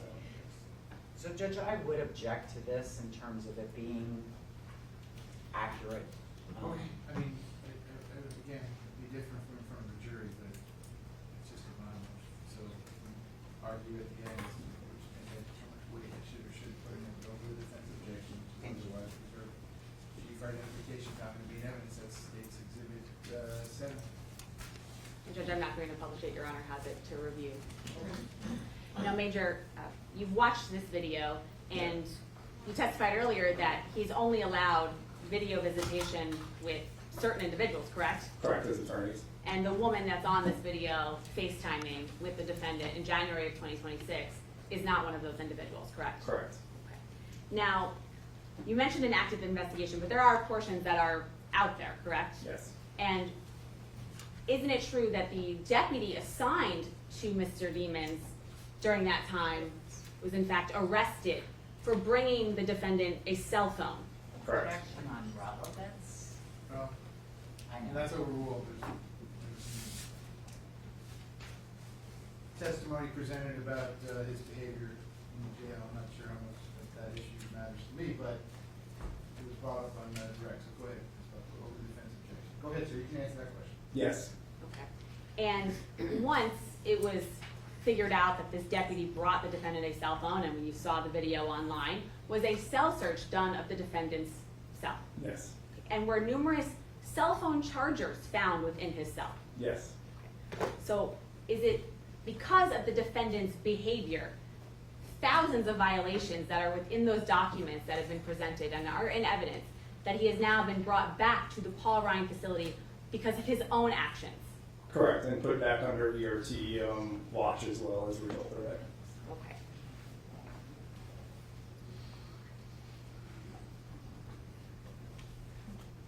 One moment, Your Honor.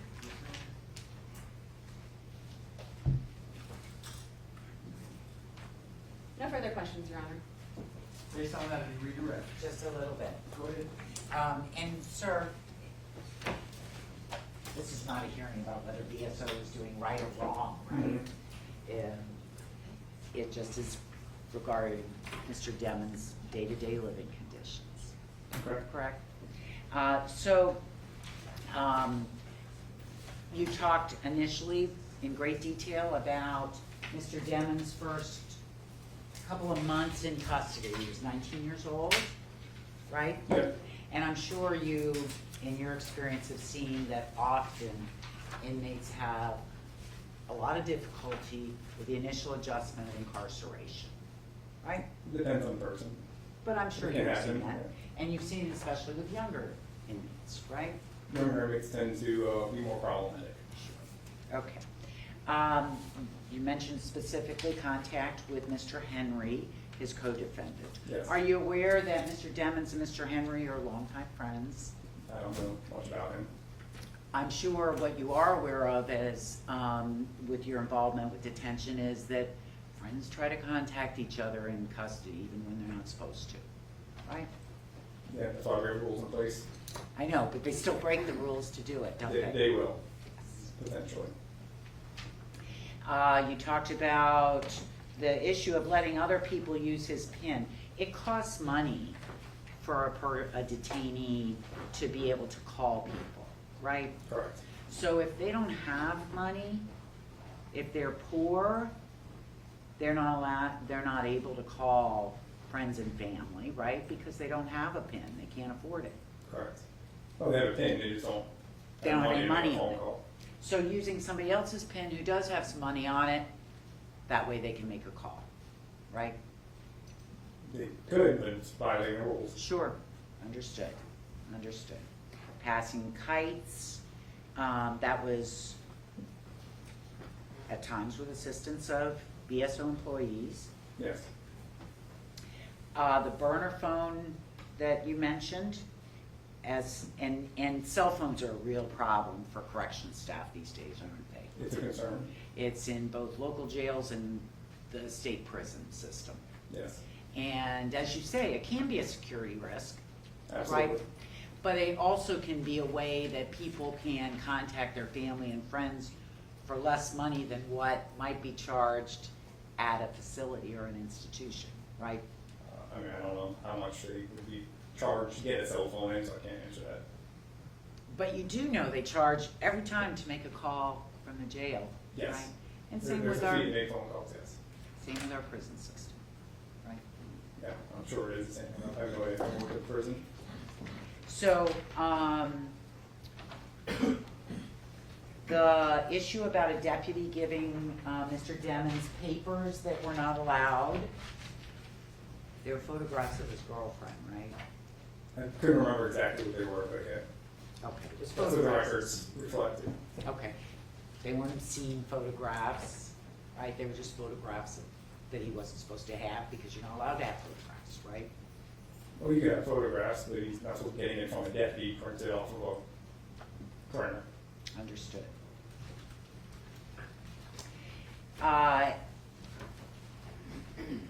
And the issue with the deputy being provided, the deputy who provided him a phone that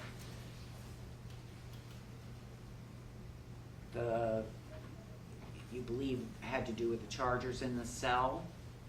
Mr. Demons wasn't charged with any, didn't receive any kind of disciplinary report from that incident, did he? I don't remember if we did or not.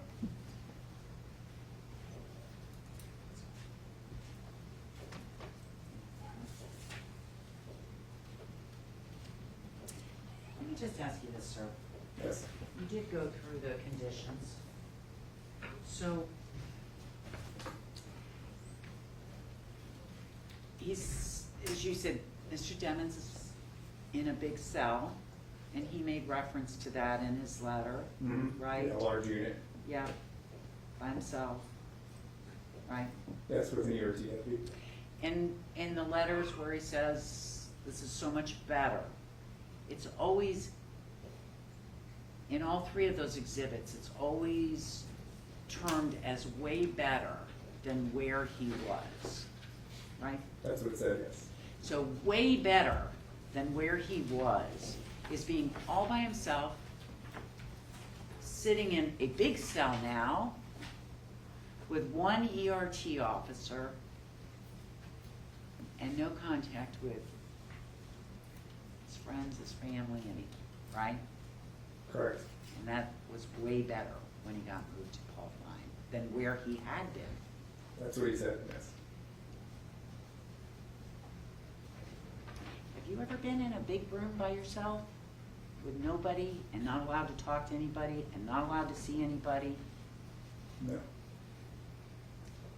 And certainly not for years on end. No. Questions? Based on that, any response? No, Your Honor. Okay, defense is the witness excused. Yes. All right, so you may step down, thank you very much. While you're doing that, defense, when you're ready, you may call your next witness.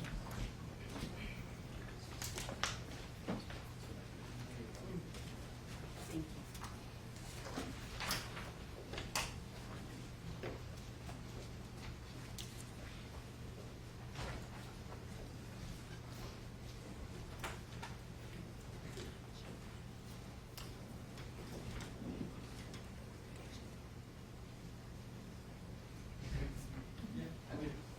Dr. Matt Norman. So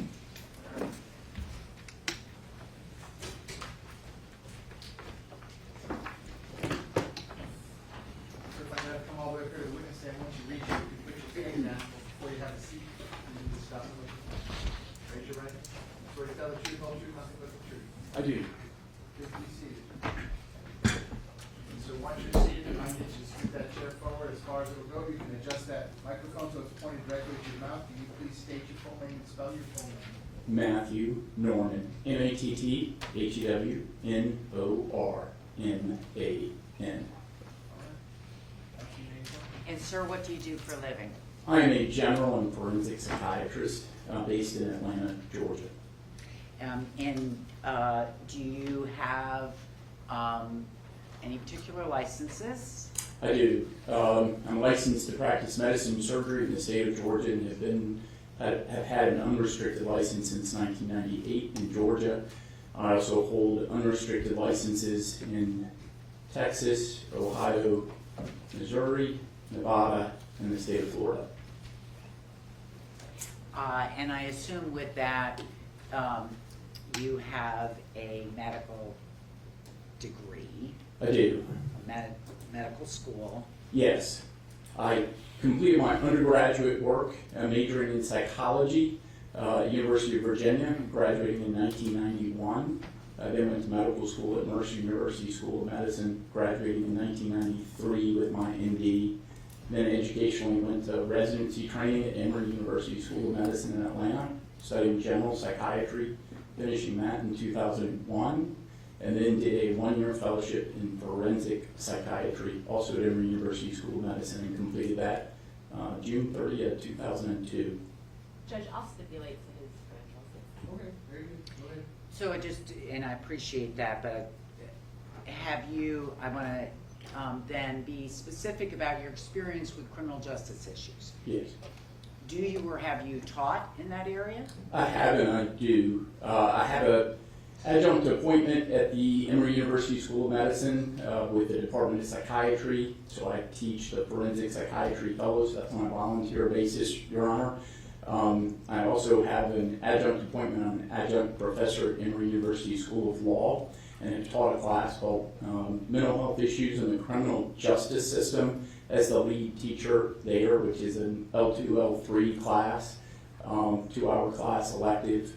I've done that since 2023. Prior to 2023, I taught certain sections of that class, that is criminal responsibility or competency to stand trial, but I took over the responsibilities in 2023 and continue to do presentations both for, in the criminal arena, both for prosecution groups and criminal defense attorneys, presented to the Prosecuting Attorney Council of the state of Georgia numerous times.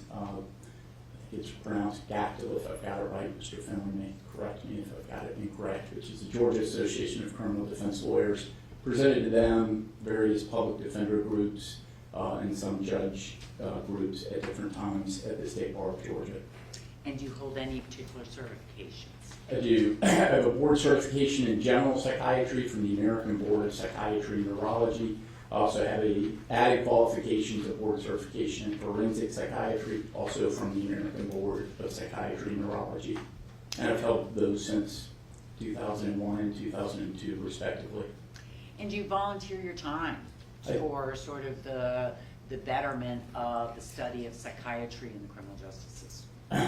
I do, certainly within the realm of general medicine, the regulation of medicine. I was honored to be appointed by the governor of the state of Georgia in 2019 to the Georgia Composite Medical Board, which regulates licenses and provides some education for license holders, physicians, and physician assistants in the state of Georgia. I chaired the medical board in 2022, 2023, and got reappointed to the medical board, which is a 4-year appointment. So I'm coming up on my 8 years there. And also continue to stay involved in the community through my faith organization as well as the broader community in doing educational offerings on mental health in general. Have you testified as an expert on psychiatric issues in the criminal justice system? I have. Overall, I've testified over 290 times, mostly in the state of Georgia, Your Honor, but also in military court-martials as far away as Germany and around the United States, and federal jurisdictions as far, U.S. District Court as far away as Oregon, sometimes on civil matters in the criminal arena. The majority of the testimony is on competency to stand trial, with kind of this number 2 spot being criminal responsibility, and then the third being issues related to sometimes issues of bond or as an educational witness related to mental health. And with regards to your testifying, do you testify just for defense lawyers? No, because I get asked this question in civil cases as well as criminal matters. Over the last 5 years, the average is about 40% for the prosecution or about 60% for the defense. So it's a fairly even split. If you really go back to 25 years I've been testifying, it's pretty close to 50-50 in criminal matters. And have you testified in the past as an expert on the psychological effects of conditions of confinement? I have. So are you familiar with the literature, the studies, all of that have been done? Yes. So both within correctional literature as well as within the psychiatric literature, the effects of confinement on mental health, particularly some of that literature goes all the way back to the 19th century, which may be surprising to the court, but there were notations made by Alexis de Tocqueville back in the early part of the 19th century on solitary confinement in New York at that time as he was visiting prisons in New York, and talked about the difficulty of solitary confinement and sort of isolation on the human condition. That literature has been updated since that period of time, And there are numerous articles in the medical literature and the psychiatric, and in particular forensic psychiatry on the impact of solitary confinement and really isolation. So kind of two different issues, one being that 23-hour lockdown with 1 hour out, being quite isolating, and sensory deprivation that goes along with that. And then the other component is that's one that I've heard a little bit about in here, not necessarily 23 hours of lockdown, but certainly less social contact than we as humans expect on a regular basis, and the mental health impacts there, which would include depression, anxiety. It goes all the way up towards individuals having suicidal ideation from that social isolation, from the deprivation that can occur. Some individuals become psychotic, and at times it has become such an issue that the literature supports that the United Nations calls it the Nelson Mandela rule over isolation that was passed in 2015. And then the American Psychiatric Association has come out with a position statement stating that individuals should not be in solitary confinement or social isolation for periods of over 15 consecutive days. Juveniles should not be subjected to that at really any point in time, according to that position statement. And again, it's just a position statement, but it is what the science supports. And when we talk about the science, it's based on lots of research? It is. So a lot of the research is based on the research that I'm commenting on is research that's in peer-reviewed literature, generally accepted among the peers. Some of it has been poked at. There's obviously research on both sides of the equation. One of the things I've learned is in teaching at law school is attorneys seem to like bright lines and well definition. Maybe they don't. Medicine really hates bright lines. There's really nothing in medicine that seems to be just fixed because there are 8 billion different copies of DNA. So even within the literature, there is some disagreement on the impact of these kind of conditions on individuals, but the general consensus in the literature supports the negative implications from a mental health standpoint, at least, not from a necessarily a safety standpoint or what BSO has to deal with from that standpoint, but solely from a mental health standpoint, the impact that it's generally accepted that it has a negative impact. And just with regards to that, in terms of the research and the empirical studies, obviously you've heard the testimony as to whether BSO was appropriate in imposing limitations. Is there anything with regards to the mental health impacts that is somehow weighed with the inmate's behavior? Yeah, I mean, some of what I've heard, the behavior, I can understand, and again, not commenting on what BSO has to do to try to maintain order, good discipline, structure within a facility. From a mental health standpoint, when an individual is placed in isolation or has some sensory deprivation, that is, there are restrictions around their communication. We at our core as humans are social creatures. We don't like to not have contact with other humans. Even I'm an introvert, but even the most extreme introvert still likes to have some human contact. To have very limits on contact, humans will go to lengths to try to have human contact, even if that's a violation of the rules. That's our innate desire to do so. Be that written communication, oral communication, or visual communication with other human beings. That's part of who we are. Have we seen that in other situations that are more extreme and more on the line than a potential disciplinary report? Yes, there's one in particular that comes to mind. I know it's mentioned in some of the psychiatric literature. The late John McCain, who was a prisoner of war in Hanoi, in my understanding, regularly those inmates passed notes to each other. I don't know whether they called them pints, but they had a form of communication, either by banging on the wall, having a sense of communication so that they had other human contact. In that circumstance, those prisoners of war were doing that with the risk of torture if they were caught. They still made that communication because they needed that human contact. That was part of survival for those individuals. So when we talk about prolonged periods of isolation, what is the expected behavior? Behavioral disorder. You know, again, given that there are 8 billion different copies of DNA on this planet right now, there's a lot of breadth. Some individuals would obviously comply, but again, human nature and our innate desire for that human contact would be that people may come up with ways to violate those rules in order to have contact with other humans, because we want that. And having sat through the testimony about first, let me talk to you about Mr. Demons' confinement conditions. Do you have an opinion as a psychiatrist on the impact of his isolation? So far, what I've heard is that there have been a couple of different housing situations, one of which could include what is often referred to as the segregation, the 23 hours lockdown with 1 hour out at different times. Sounds like that may not be the situation now, but what I have heard is the limit in the human contact to really one other officer for much of the day, although there can be contact with mental health staff, which I would hope at a minimum would be available to him if he needs that.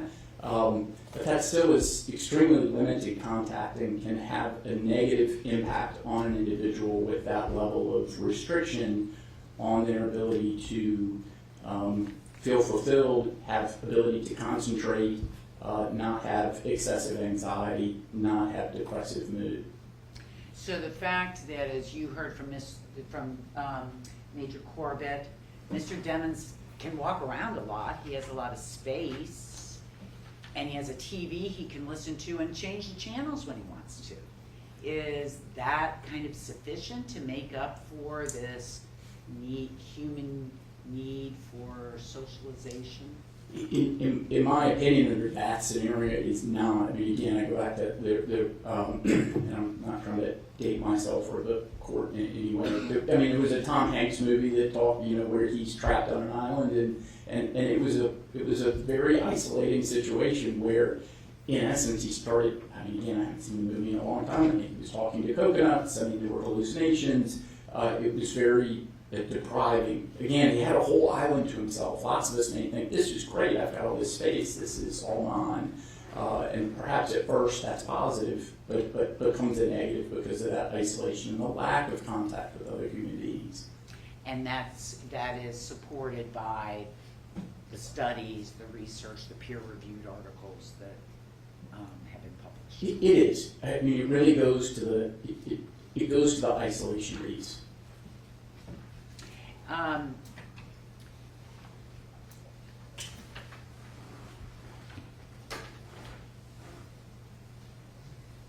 You have not spoken to Mr. Demons, right?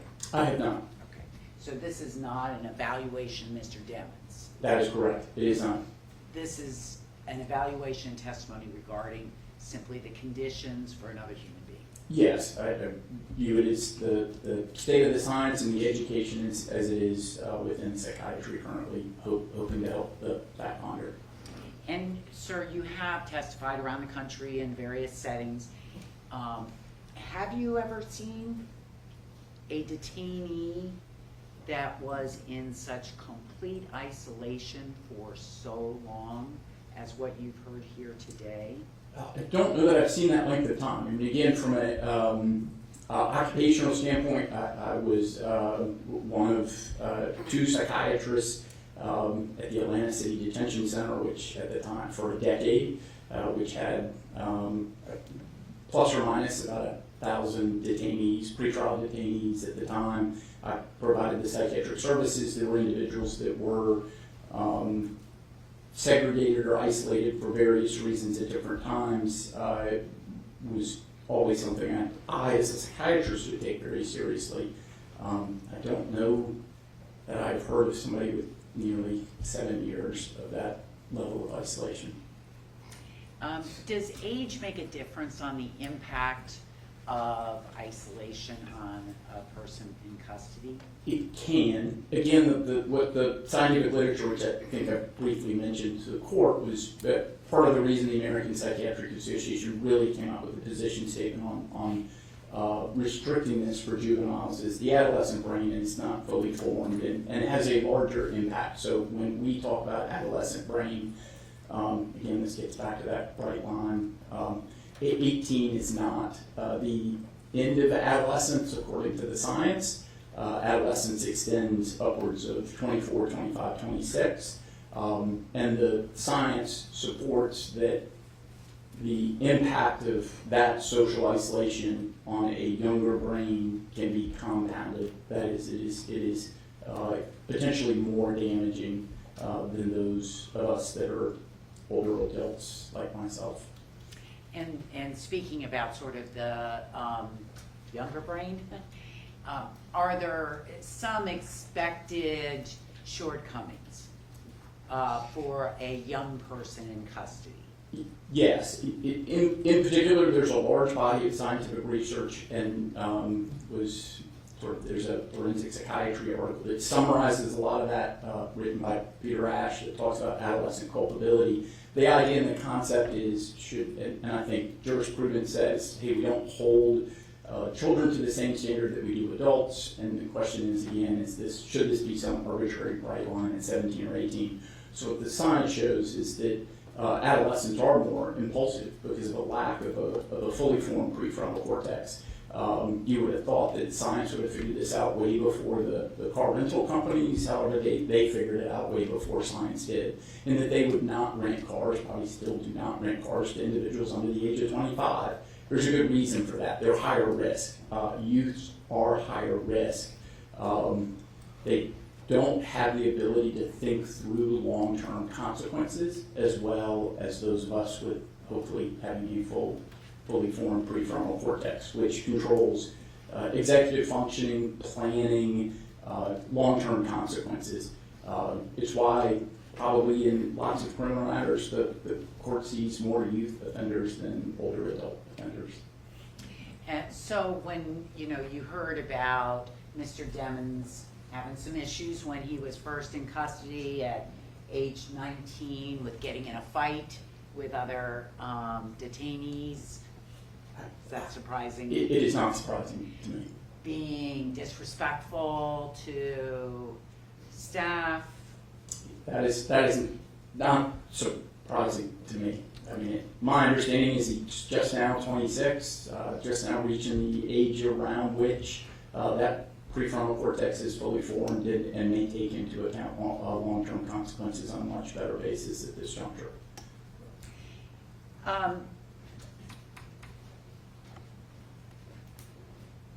And what we did hear is that, and see in the records, the majority of the violation of rules appears to be related to sociability. Does that surprise you? No. And that's how I heard it. I mean, it was communication. So again, if isolated from communication, and that's part of our innate nature, trying to engage other humans in communication is, from a psychiatric mental health standpoint, is to be expected if that is severely restricted. So our trial is scheduled in January of 27. So 8 months away, there may be some thought about what's another 8 months, given we've already passed the 7-year mark. In your opinion, does that matter? It does. It matters only from the standpoint that it's cumulative. That is, it's not like somebody becomes accustomed to the isolation.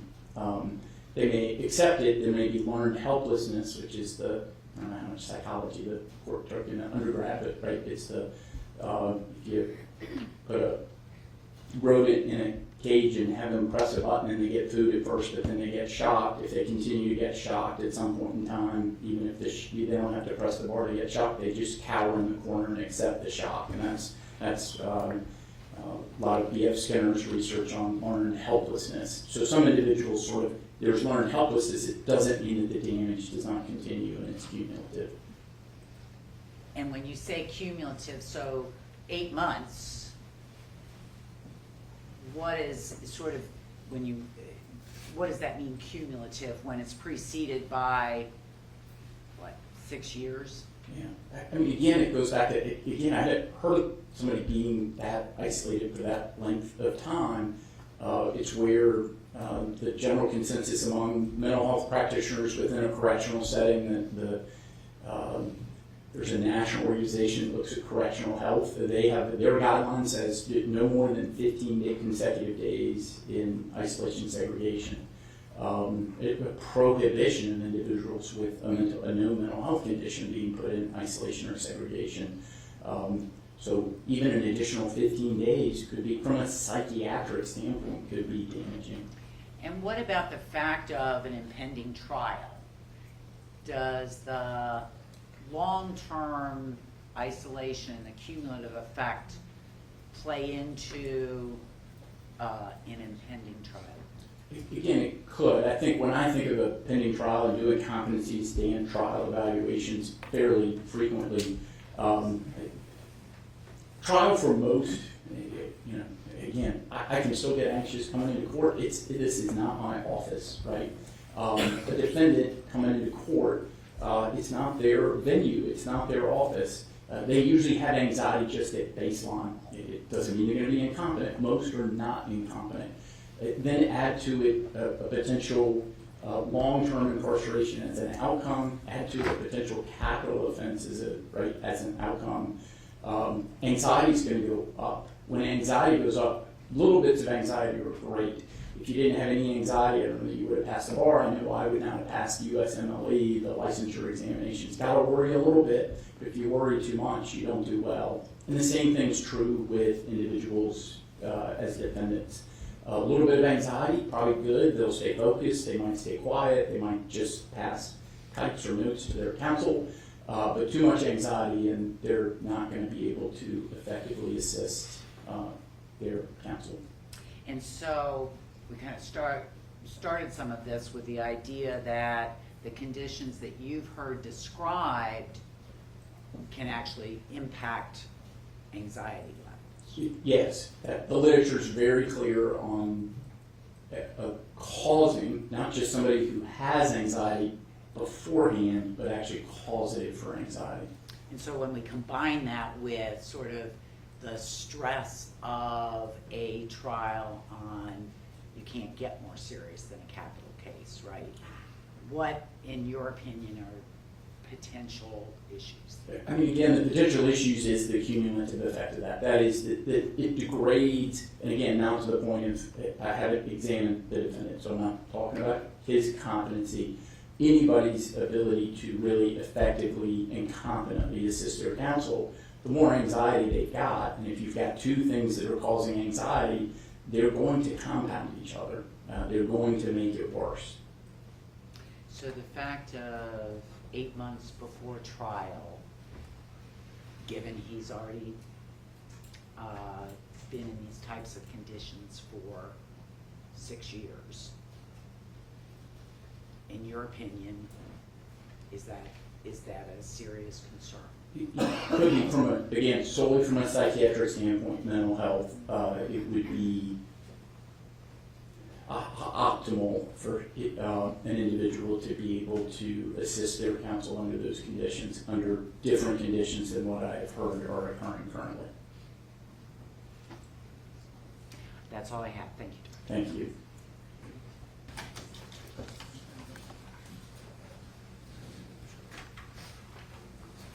Dave, am I waiting for Tom? She was just here. She ran to another courtroom, she'll get back, so we'll just start. Okay, so let me go back on the record. This is State versus Jamell Demons, 19-1872 CS10A. I continue to have Ms. Buckle and Mr. Griffiths present for the state. I continue to have Ms. Howlett, Ms. Abden, Mr. Finley present for Mr. Demons, who likewise is present. When we press pause for the lunch break, we're in the middle of the defense presentation. We're going to pick it up right at that point. Defense, when you're ready, you may call your next witness. Thank you. Your Honor, at this time we call our fifth and final witness, Victor Delgado.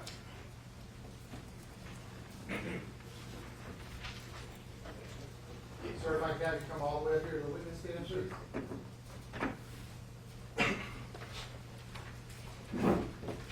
Once you reach it, but before you have a seat, you can just stop and look at it. Raise your right hand. Swear to tell the truth, all the truth, nothing but the truth. Please be seated.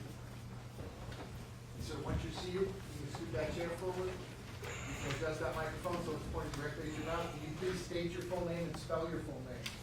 Victor Delgado, Victor-Delgado. G-A. D-O. You may inquire. Thank you. Mr. Delgado, you've never testified before, have you? Okay, I know you're a little nervous. Yeah. Okay. Mr. Delgado, can you explain to His Honor what business you are in? Yes. I'm a CEO of YNW Civil Protection. It's a company based in Miami, Florida. Also, we provide services worldwide. Our team is built by military and law enforcement. You're going to have to slow down a little bit. Yeah. You want me to and raise the mic a little bit so we can hear you better? There you go, sir. Better? Got it. Okay, sorry. All right. I will say, I'm the CEO of VND Executive Protection. I'm the CEO of VND Executive Protection. VND. Executive Protection. And can you describe what V&D Executive Protection does? Yes, we provide executive protection services, residential security, tool security, armed guards, transportation, political trucks. Like I say, our team is built by military and law enforcement. My director of operation is a former Marine sniper, and my other operation guy is Navy civilian and also law enforcement. Okay. Myself, I used to be an instructor for a few police departments for Brazilian Jiu-Jitsu and self-defense tactics. And are you a former MMA fighter Yes. yourself? Yes, sir. Professional? Yes, sir. Okay. And so in summary, you have executive protection. And can you just quickly describe for His Honor the type of people that you provide protection for? Corporate clients, athletes, celebrities, entertainers, and pretty much two royal families, one in Miami, which I can't say the names, and the other one from Dubai when I come out here. Okay. Now, without giving the address, did you, at my request and the request of the defense, do an inspection on a home in Broward County? Yes, sir, I did. Okay. And you understand that we represent Mr. Demons, Jamell Demons, correct? Yes, sir. Okay. And Jamell Demons. And do you know who he is? No, sir. Okay. When I contacted you, do you have any idea who he is? No, sir. Okay. And you've since found out through your research that Mr. Demons is a musician, correct? Yes, sir. And you've learned that he's been incarcerated for 7 years, correct? Yes, sir. Okay. Now, before we talk specifics about the work that you've done, that you potentially could do, regardless of whether it's a celebrity or someone was a celebrity 7 years ago, or it's a corporate executive, do you place who that person is professionally above doing the right thing, and that is complying with the laws of the state of Florida and the United States? Clients are client, and I make sure myself and my team, nobody know regulations or law. Our job is protected with protect our client, but sometimes we're not allowed to break the law. Okay. So in other words, you create no friendly relationship with the client. My job is to work from client to lead, and that's it. Okay. Now, you did a full inspection of a certain home in Broward County, correct? Yes, sir. Okay. Without saying the address of the home, can you give like the approximate size of the home and a Yes. physical description? You don't have to be too detailed, for His Honor. Yes, it's a gated community with 24/7 security. They got 4 entrances and 4 exits. Each one they have one armed security guards, and then they have police going there pretty much every hour. Because the police station is literally like 2 blocks away from there. Okay. And Mr. Delgado, I've explained to you before that we're asking His Honor to give our client pretrial release before a trial coming up in January. You understand that, correct? Yes, sir. And if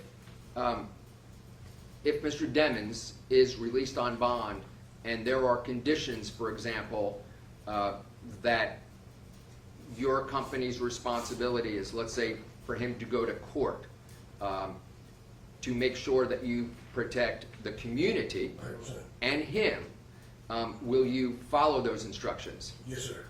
If there is a court order that says if he does anything that is deemed to be inconsistent with this order, you will report to any authority that His Honor would require, whether it be the court, probation, even Madam Prosecutor. Would you do as the court instructed? Yes, sir. And myself and my team, we very careful of our rotation. So we don't, our team and ourselves, sorry, my team and myself, we care about our reputation. So we don't, like I said, we track clients and the regular clients. We don't give no privileges out here. And then we follow rules. The fact, my team is law enforcement, and we follow every order. And I'll be the first person who reported it. I have to do it. And if, because we're offering up and if His Honor, because we're offering up your professional security services that are used for corporate executives as well as entertainers and athletes, if His Honor structures a bond order that requires even more responsibility for protecting the community and even Mr. Demons than just to and from court, whatever that would be, would you honor the court's request as stated forth in an order? Yes, sir. And would you personally study that order to make sure that there was full compliance? Yes, sir. Okay. And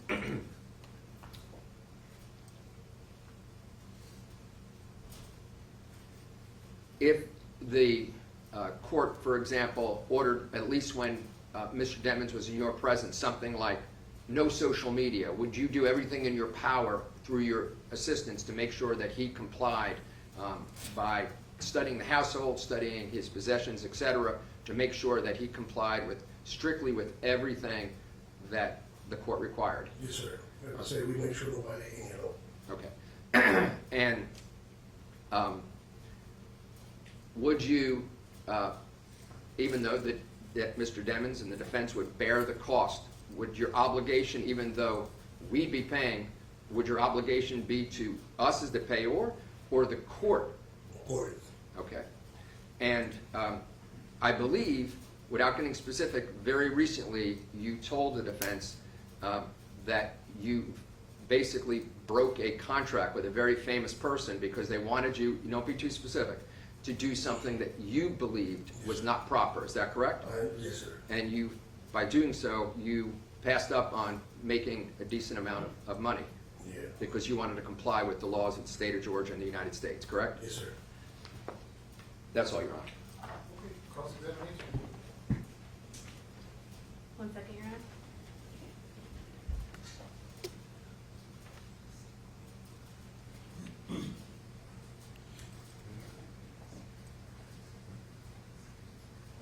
I'm sorry, Your Honor.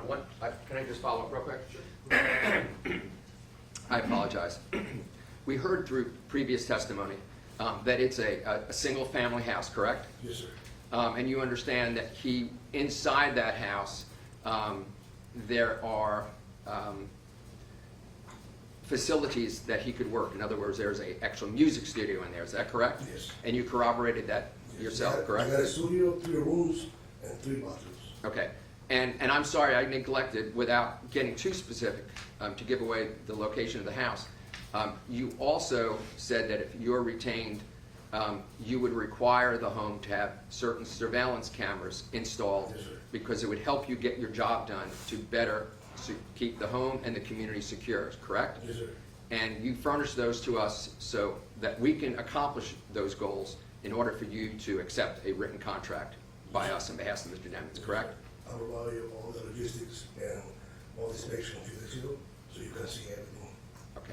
And so those were done because you want complete visibility at all times, so you can make sure when you're involved that the court's order is being complied with, correct? Yes, because I don't want to put myself in a situation in Delgado. That's all. Thank you. State cross-examination? Yes, Your Honor. Good afternoon, Mr. Delgado. How much would you be charging the defendant for 24/7 surveillance? Can I say it? Yes? I was thinking of time, the price normally we charge a company is about $1,600 a day for 24/7. You said 6,800 Yes, ma'am. a day? Yeah, for 24/7, 24 hours. Okay. And were you hired, if the defendant is released, to have 24/7 Yes, surveillance? that was the condition I thought. Okay. And so $6,800 a day until he's potentially released if he's found not guilty, correct? No, it's, as soon as he released, or he retained me, I'll be charged those things. Okay, so you haven't officially been retained yet? I've been officially retained for today, and we go to January, you get stay with to January. Okay. All right. So with 24/7 surveillance, does that mean that someone such as yourself or someone on your team would be in the bedroom with him while he's sleeping? We're gonna have cameras, like I said, we're gonna speak the house, we're gonna have guard in and out of the house. Also, the community is a gated community, so I present myself with the association over there, tell them I got a potential client coming up. If he does, we're gonna be outside, inside the house, so just to avoid situations, people thinking was going to see a car outside with the lights or a car outside armored. So I was thinking to provide between 1 and 2 guards a day. Okay, for 24 hours a day? Yes, so pretty much we'll keep nobody alone. And so they won't always be side by side with the defendant, correct? Yes, because the house pretty much, like I said, it's not that big. It's 3 rooms plus the studio. So pretty much the house got access for the guard. We walking in the house, outside, around the pool area, so you can see what is going on, okay, everything, because the house full of glasses, the floor glass, so you can see transparently what is going on. I already, specifically, I went to his room to see how many entries I actually had. He only got 1 entry. Go to the pool. So I told my guard, make sure with everything there, we're gonna put civilian cameras outside the pool. Make sure it's proven in case something happened, we can follow the call order. Okay, and can you give me a list of every single person that would have access to this camera system? Myself, I'm a 2 director operations. Okay, would the defendant have access to it? No, Would his attorneys have access to it? I was thinking no in the moment because he didn't ask me for it, but I was thinking it's myself. I'm a 2 director operation. I have few residentials, and only we allowed to see myself. I'm a 2 director operation. Yes, for safety purposes, in case something happened, that will help me out because I approve of videos. And are the cameras Wi-Fi based? Yes, high definition, night vision, sensor, everything. I already provided information to my camera guy, and they already went to the house, inspected. As soon as he gave me that order, they will start it. And will someone be watching these cameras 24/7 as well? Yes, the guard was there, and myself. So pretty much whatever guard I put in the house, we access to monitor the cameras, myself, and my 2 director operations. And where are these cameras going to be set up within the home? 1 in the front, 2 on both sides, 2 in the back, 1 before the pool, close to the room. So it's pretty much going to be a full high definition camera.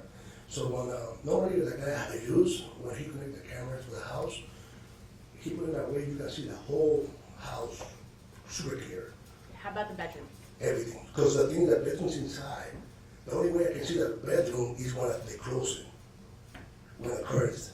But when the curtains open, if we feel something's weird, we already told him, we go inside to figure out what's going on.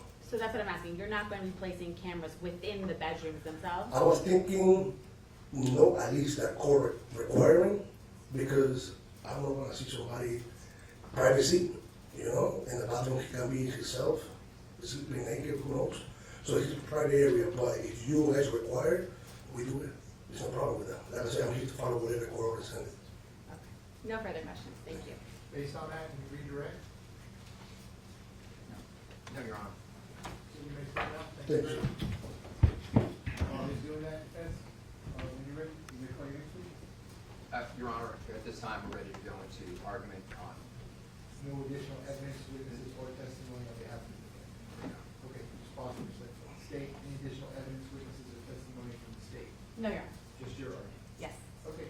All right, so defense, whenever you're ready, your argument, both parts, number 1, my determination, if I would still find proof evidence presumption great or not, and number 2, even if I did, and you're asking me to exercise discretion, tell me exactly what you want me to do.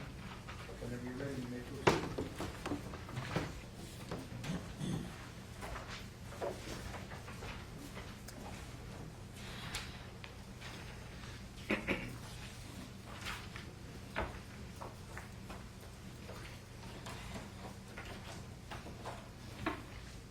So, Your Honor, beginning with proof evident presumption, great. I know that the state is relying on the transcript with which Your Honor's had an opportunity to review.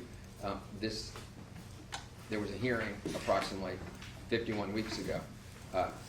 There have been change of circumstances which I'll outline for the court, we believe, over the course of the last, let's say, approximately 1 year. And I would say it's somewhat ironic.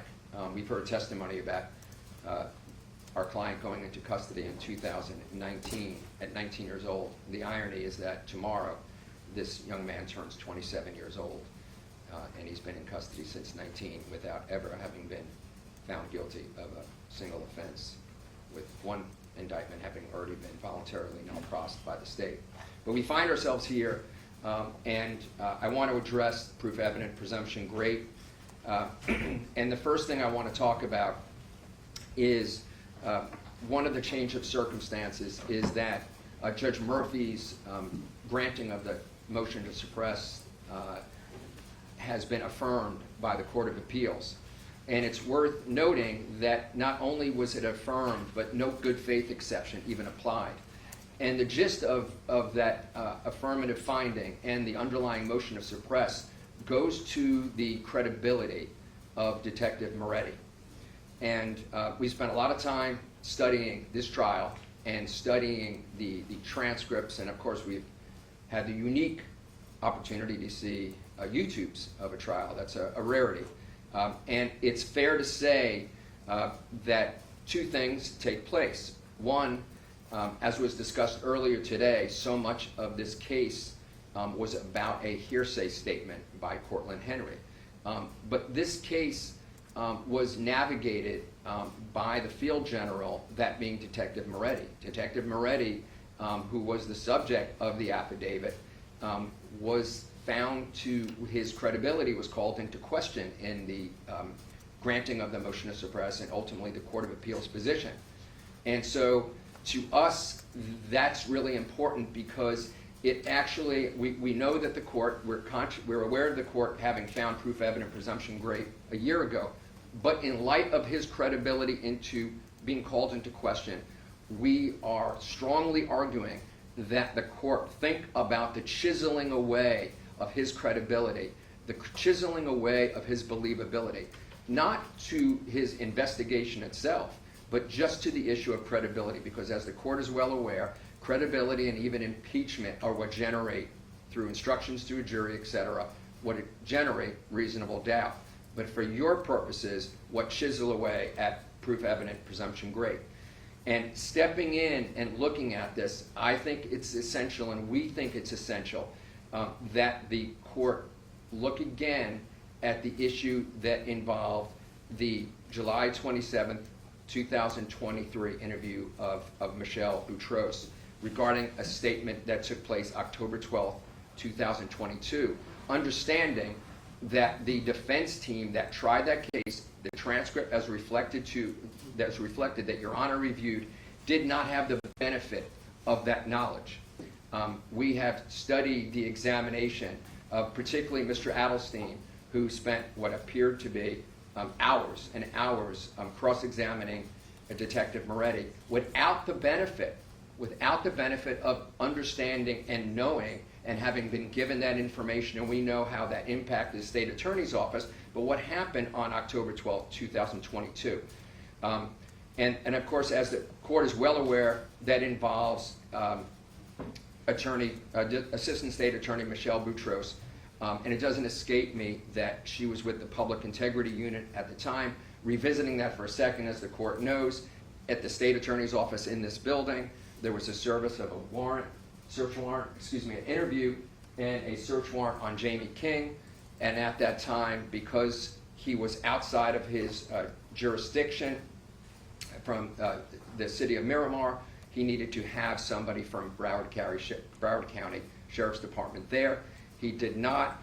And so what transpires according to, and I just want to say for a second, as a career criminal defense attorney, with great respect to people that do crimes, major crimes, prosecutors that specialize in homicide, prosecutors that specialize in crimes against women and children. As a defense attorney, our most difficult cases are dealing with the public integrity unit prosecutors.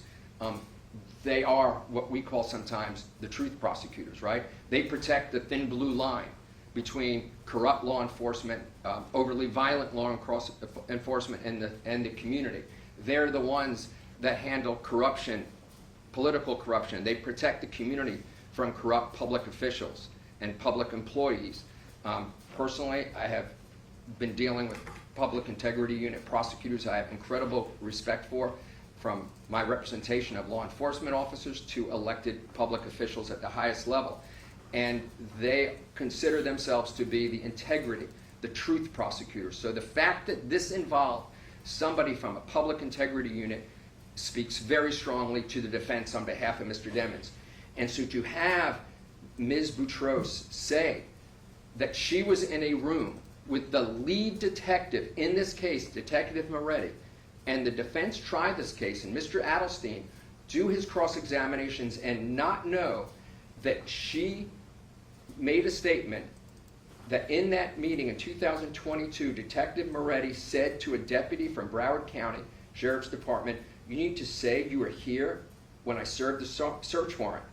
For her to say, "I immediately reported this to my supervisor," to her to say, I won't work with Marotti anymore, I would not have anything to do with investigating with him. For somebody from the state's attorney's office, and I'll give you that transcript if Your Honor doesn't have it. And Judge, if I may, I'm just going to object at this point. None of this was presented in evidence, so I'm confused on how we're now bringing this up in argument. It's just his argument.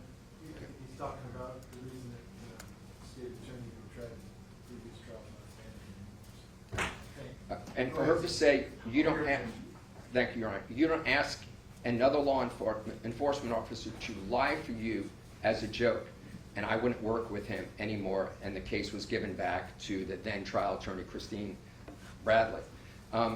Why is that important? Well, it's important because in the transcript, Your Honor, there are numerous times when Your Honor is reading that transcript and taking into consideration whether or not proof is evident and presumption is great, you have to think respectfully about what was lacking. At the crescendo of Mr. Adelstein's lengthy cross-examination of Detective Marotti, on July 17th in the transcript, on page 95, line 3, he talks about lying could result, talking about witnesses in his cross-examination, lying could result in somebody being charged with a crime. Page 95, line 17, not being truthful could result in being arrested, talking about accessory after the fact. But again, Marotti addressing the issue of lying. All this without Mr. Adelstein having the ability to impeach and thoroughly and siftingly cross-examine Marotti about the fact that he was requesting another law enforcement officer to lie. Armed with that ability to cross-examine in front of a jury that was unable to even reach a verdict in this case is something that the court should take into consideration as we chisel away by the original finding. He says this similar statement again, lying could result in being charged at page 96, line 17, page 98, line 8, lying could result in their arrest. And so the credibility of Detective Marotti, this is the lead detective. This is a case, again, as the court noted, that is basically relying on a hearsay statement by someone whose case was ultimately dismissed, with a jury that couldn't reach a verdict, and a detective who is literally the summary witness. He is bringing it home, not just summary witness interviewing records, but bringing home all types of issues regarding his opinion and marshaling evidence and rendering opinion after opinion. On that same date of July 17, 2023, in one of the most important parts of the cross-examination by Mr. Adelstein of Detective Marotti, he hits him with a crucial issue, which is you did not seek a search warrant on or about October 26th or in the weeks afterwards regarding the one place that you should have sought a search warrant, the most obvious place possible, which is the residence of all 8 people that were at the studio the night this happened, including Cortland Henry, including Mr. Demons, including the 2 decedents, and then 4 other witnesses. Mr. Adelstein, as he should have, cross-examined the detective. Tell me about your search warrant. I didn't get one because I didn't have a nexus. I made sure I called Ms. Howard to find out whether Florida was different than the rest of the United States, where we look at probable cause. When a detective talks to a prosecutor and talks about probable cause, the bottom line is Detective Marotti dropped the ball. He went after the shiny objects, which resulted in this massive suppression of phones and Twitter accounts and all these little shiny things, but didn't look to the one place where your decedents and your defendants were residing. And his answer was, I didn't have nexus. Well, if he had been armed with the fact that this detective did the most egregious thing that a detective can do, the most egregious thing, and that is request that another officer lie and get called out by a prosecutor. If he had been armed with that information, if the defense had had the ability to even not only impeach, but to call Ms. Boutros, because they could have done that, it could have been a very, very different transcript. And I think it's important that the court take that into consideration. The state attorney, Broward County State Attorney, makes their decision on how to move forward. They made a decision after 2022 to go with a detective as a lead detective in a case that requested another officer to lie and cast aside the opinion and the philosophical and ethical beliefs of one of their public integrity prosecutors. That's something they have to live with, and obviously there's been a change of guard because of that type of behavior. But it is something that the defense was denied. So when you read that transcript, I saw before in the previous hearing before we were involved that your Honor said, and I appreciate it, that I believe you said I could do a Franks versus Delaware analysis on this. I think that was a quote from what I've read, and I think that's a great way to do that. And so we would ask the court, when you re-review whatever you re-review, to take these things into consideration. And there's just numerous other examples of where Detective Marotti could have been cross-examined and impeached based on the fact that he has requested somebody to lie. That goes to his veracity. More importantly, that goes to his credibility, which generates reasonable doubt. When Mr. Adelstein cross-examined him, going through at the tail end of the beginning part of his cross, he went through all the places that he passed and asked if he looked at security videos. And then he said, I didn't do this one and that one. And then on redirect, he said, well, in a question by Ms. Bradley, most of them, like CVS and Walmart, focus on what's going on inside a store. I will tell you something. Your premises liability lawyers and the limited work I've done, that is just an untrue statement. That's just an untrue statement, and Detective Marotti, I'm sure, knows better than that stores are concerned about their parking lot security and cameras are facing out all the time. But again, Mr. Adelstein didn't have the fact that Detective Marotti was somebody that seeks, not a citizen, but a fellow officer to lie. And I've defended officers, probably more than most, on violation of oath cases, and they're pretty tough to defend. Your Honor, some other issues to take into consideration, and that is what is different between now and then from your last time you reviewed this 51 weeks ago, is that Cortland Henry, who was charged as a co-defendant in this case and charged with murder in the first degree with the use of a firearm in counts 1 and 2. Cortland Henry, who the state in that first transcript believed was lying from the first trial, who the state went out of their way to show that he had gunshot residue, he had GSR on his hand. The state went out of their way to show that he had DNA on his clothing. That the state dismissed those murder charges. We don't know. All we know what's in that transcript. That transcript, the court made some observations at the beginning of the day. We don't know from what his statement is. All we know is what he gave. But what we do know is that at that time he was charged with murder. For whatever reason, given all this, the state's assessment of this case is that his case, without any cooperation, was worthy of a dismissal. And that should speak volumes to the court when the court is assessing proof evident presumption grade. Because there's really nothing in the record that the court could look at. Nothing evidentiary in the volumes that you've looked at to distinguish these two individuals, Mr. Henry or Mr. Demons. And so that's yet another thing to take into consideration. To the extent that the court has looked at the tampering case a year ago, because a year ago that case existed, to the extent that that was something that the court was contemplative about. Your Honor knows that we got in this case, I believe, last August, and Ms. Howitt and I, from the very, very beginning, were absolutely committed to trying that case. There was no attempt for us to continue the case. As the court noted, we came into the case, filed a series of motions.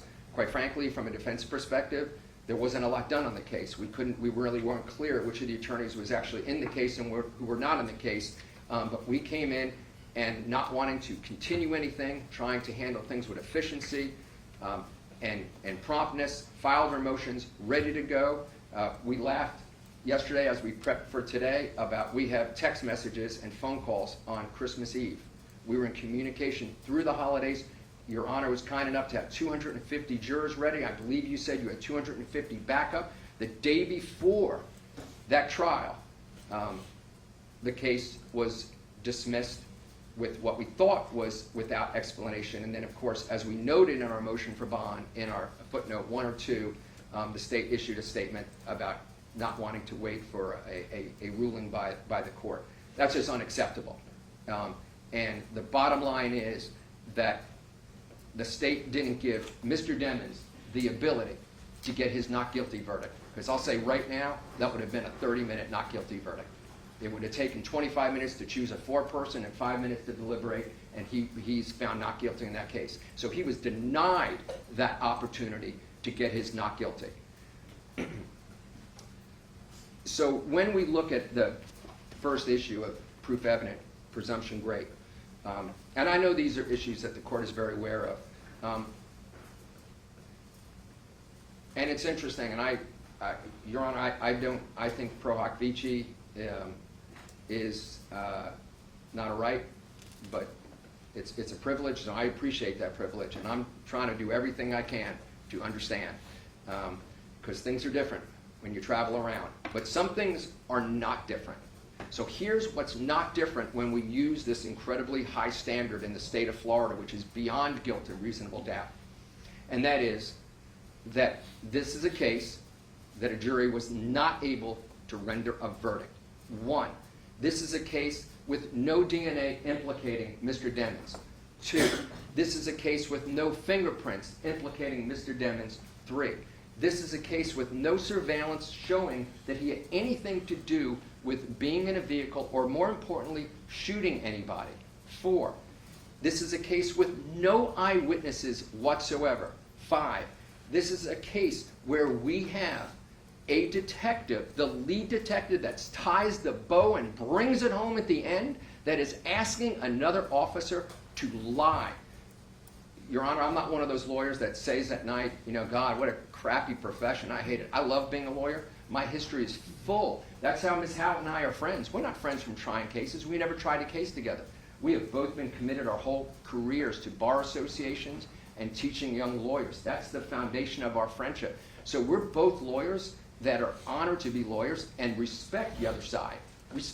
You'll never hear me condemning prosecutors, and I always will jump at the opportunity to represent somebody in blue because our society needs them. But here's what we don't need.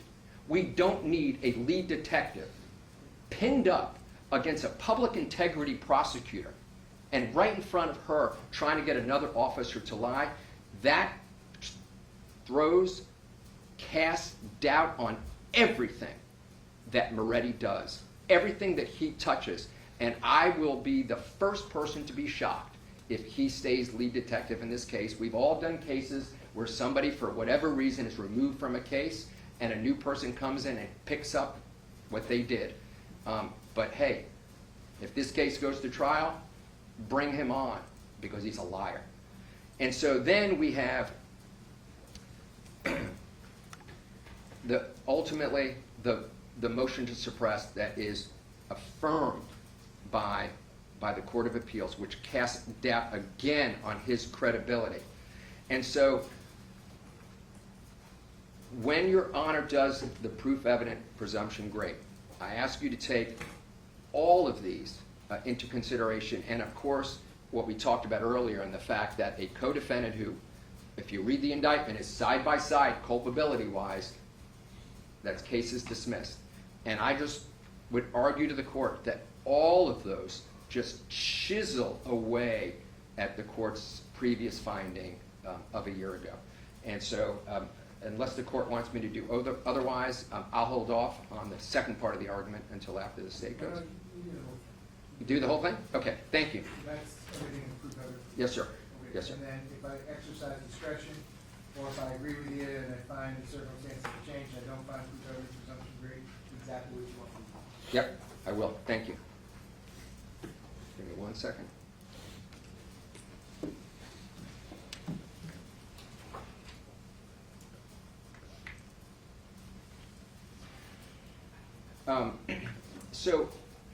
Your Honor, in looking at your statutes and looking at your law, I ask you to exercise that discretion and set a reasonable bond. And I'm going to talk in a second about the conditions of release that can be reasonable. And I first want to talk about protecting the community from risk of physical harm. There was nothing presented in the case regarding Mr. Demons that is any way involves his threat to the community. And most important to me is when we talk about this second process is assuring the integrity of the judicial process. So I want to talk about the conditions of release that we would suggest. First, I want the court to think about the testimony that we just heard from Matthew Norman, a distinguished forensic psychiatrist that honestly, you heard he's from Georgia. I've really been more against him than with him. We've had some battles through the years, and he's an incredibly ethical and devoted to this issue and all forensic issues regarding mental health. It's worthy of note to me that the state had no cross-examination. And in like fashion, I know that last year there was, I think at the hearing they were going to offer somebody and they served notice like the day before, and we would never do that. We served notice in plenty of time, and I'm sure that that's something the state looked into. But here's what I'm also sure of, just like there was no cross-examination. There's not a mental health expert in America that would agree that these conditions that we heard about are healthy for somebody that went into custody at 19. There's no need to cross-examine because there's nothing to ask, because it's irrefutable what we heard. It's irrefutable. It's irrefutable that 27% of Mr. Demons' life has been incarcerated without having been found guilty of a single offense. If we look at him from the time he was turned majority in the state of Florida, 18, 30.5% of his life has been incarcerated. I've looked into the cognitive state, begins, they say, at 3 years old. So his cognitive state of his existence would be 87.5% of his cognitive life has been sitting in a jail under these conditions. And so we have to come up with something over these 8 months to get him out of these set of conditions. Because, Your Honor, I've traveled. I'm just telling you, I've traveled to the ruralest areas of Mississippi, the ruralest areas of Louisiana, the ruralest areas of Alabama, and have never seen the conditions that were described here. This is the single worst thing I have ever heard. And anybody that's a member of the bar, it is shocking to the legal conscience that this has taken place to somebody unconvicted. We've heard that there's been no shanks. We've heard that he's not punched anybody, been in fights with anybody, been in big events at the jail. But we wanted to see him last night. And we couldn't see him because we had to wait till everybody clears the floor so we could see little 5'6", 112-pound Jamell Demons. It's unbelievable. And so we believe that, as you heard, humans need contact. We need him to be of clear mind because the state of Florida, the Broward County State Attorney's Office, is seeking the death penalty. Now, any lawyer who knows this isn't a death case, nothing about this is a death case. That's just a bunch of crap. It's not a death case. This is, let's get a death-qualified jury case, okay? It's not a death penalty case. I've tried death penalty cases. Ms. Howe leads the league in death penalty cases. I feel terrible for 2 decedents in this case, but it's not a death case. It's not a death case when you're just relying on a hearsay of a guy you handed the case away to. So it's not a death case. And so we think that to get on the other side of isolation, the court should structure a bond at our suggestion. We will furnish the address to the court. We offer up security from a professional company, as we just did. We think there should be 24/7 GPS monitoring.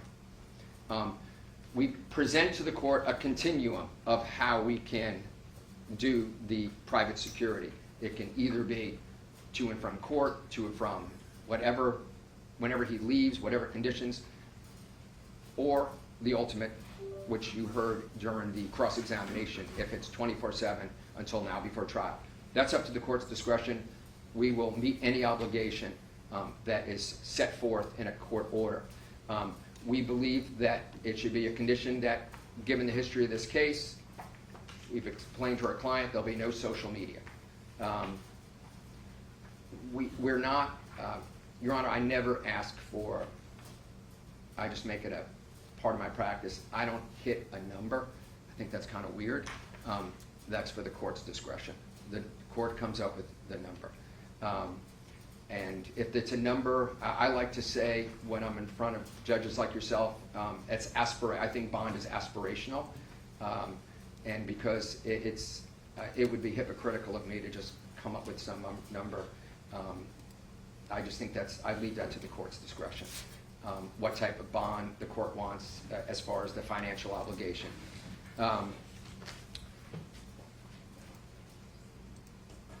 Prohibition to any witnesses connected to the case. I just don't think, technically I could say that his mom's a witness. I think that it is time for him to have communication with his mother. He has not heard his mother's voice in years.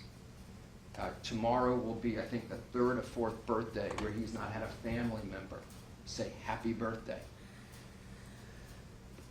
And so I think, we'll work with the court as far as those people that he can communicate with.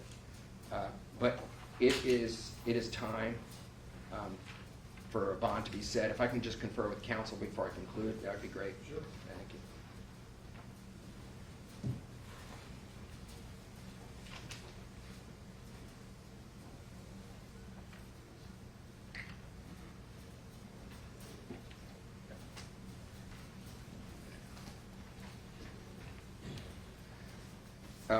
And so, Your Honor, if I conclude by just saying the following, and that is, you may have figured out that we have studied the transcript of a year ago, and we've said, I don't know, whenever we file this, our playbook will be to try to do things, address some of the things that we think were not addressed. I know last year there were no witnesses. We wanted to make sure that we did that. And so why did we do the witnesses? We did his grandmother to show that he has ties to the community. He has ties to the Florida community. And he's just got a lot of familial support. We presented somebody from 100K Management to show that there were no problems with his company in terms of him being employed before and being employed now. In other words, he met work obligations then. The house is being provided by the company with a studio so he can do his work. He's in the rare set of circumstances where he's literally been incarcerated and music from back then continues to play, but he was employed then, he's employed now. Importantly, I do want to remind the court, his grandmother says he doesn't even have a driver's license, let alone a passport. So in terms of fleeing the jurisdiction of the court, there's nothing like that. In terms of ties to the community, that issue is addressed. So if the court says he needs to be restricted to Broward County, then that's fine. If the court, in terms of his home, but anything else like other than coming to Broward County Courthouse or whatever, if the court requires his lawyers to just come to him and work on the case, then so be it.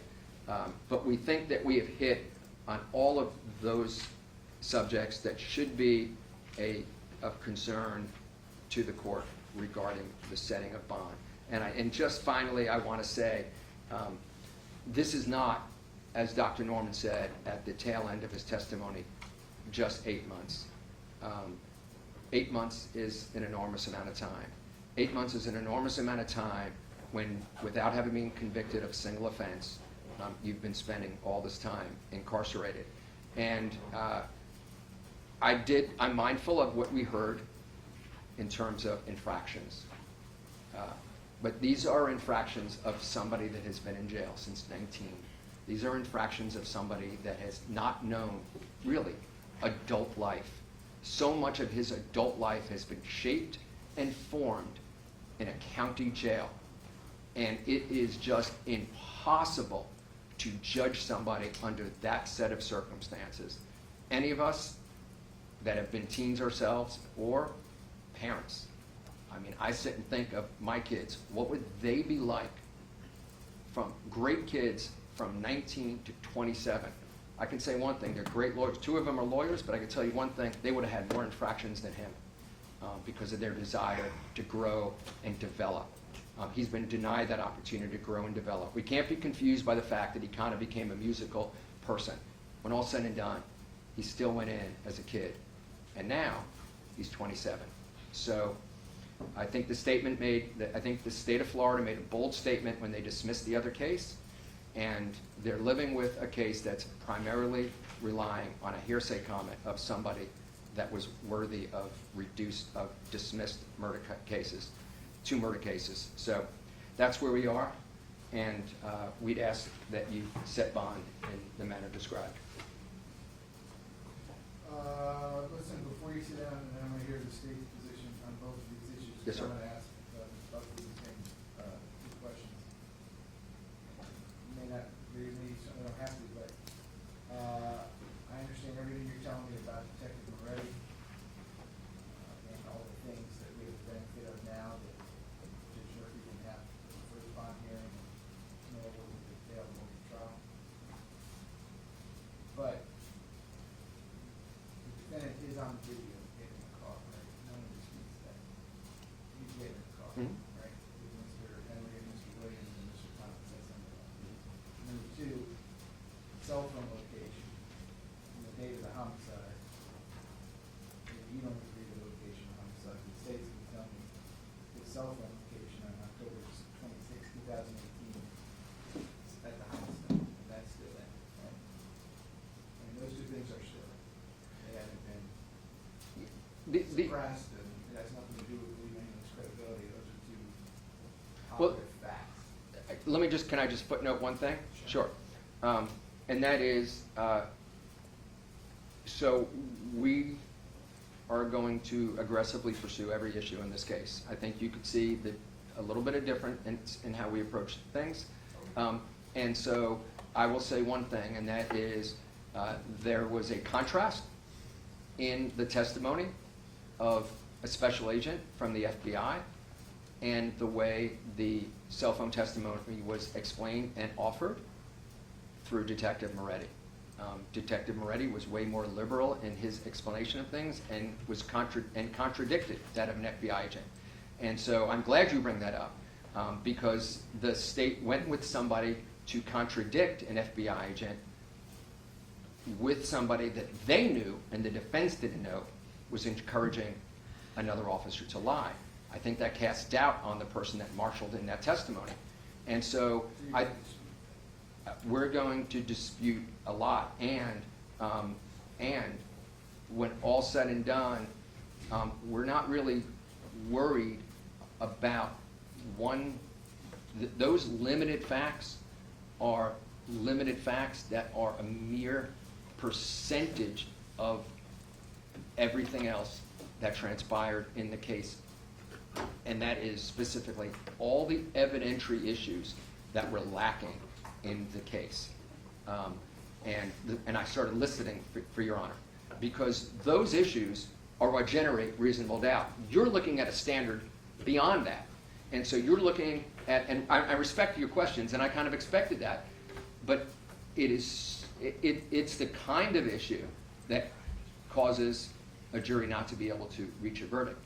And that's beyond a reasonable doubt. And that is what you just presented when you contrast it to everything they didn't have, okay, is not proof evident. It's not surpassing guilt beyond a reasonable doubt. And so that's our position. And I can't say, and I know Mr. Adelstein was trying to get there, that a lot of these other evidentiary issues that could have been established through law enforcement were not achievable. But they didn't take place. They just didn't take place. And, you know, I served on a Department of Justice task force years ago that talked about cases like this, specifically cases like this. I'll date myself because it was around the time of Janet Reno. When I was first starting this business, I worked on a task force she put together.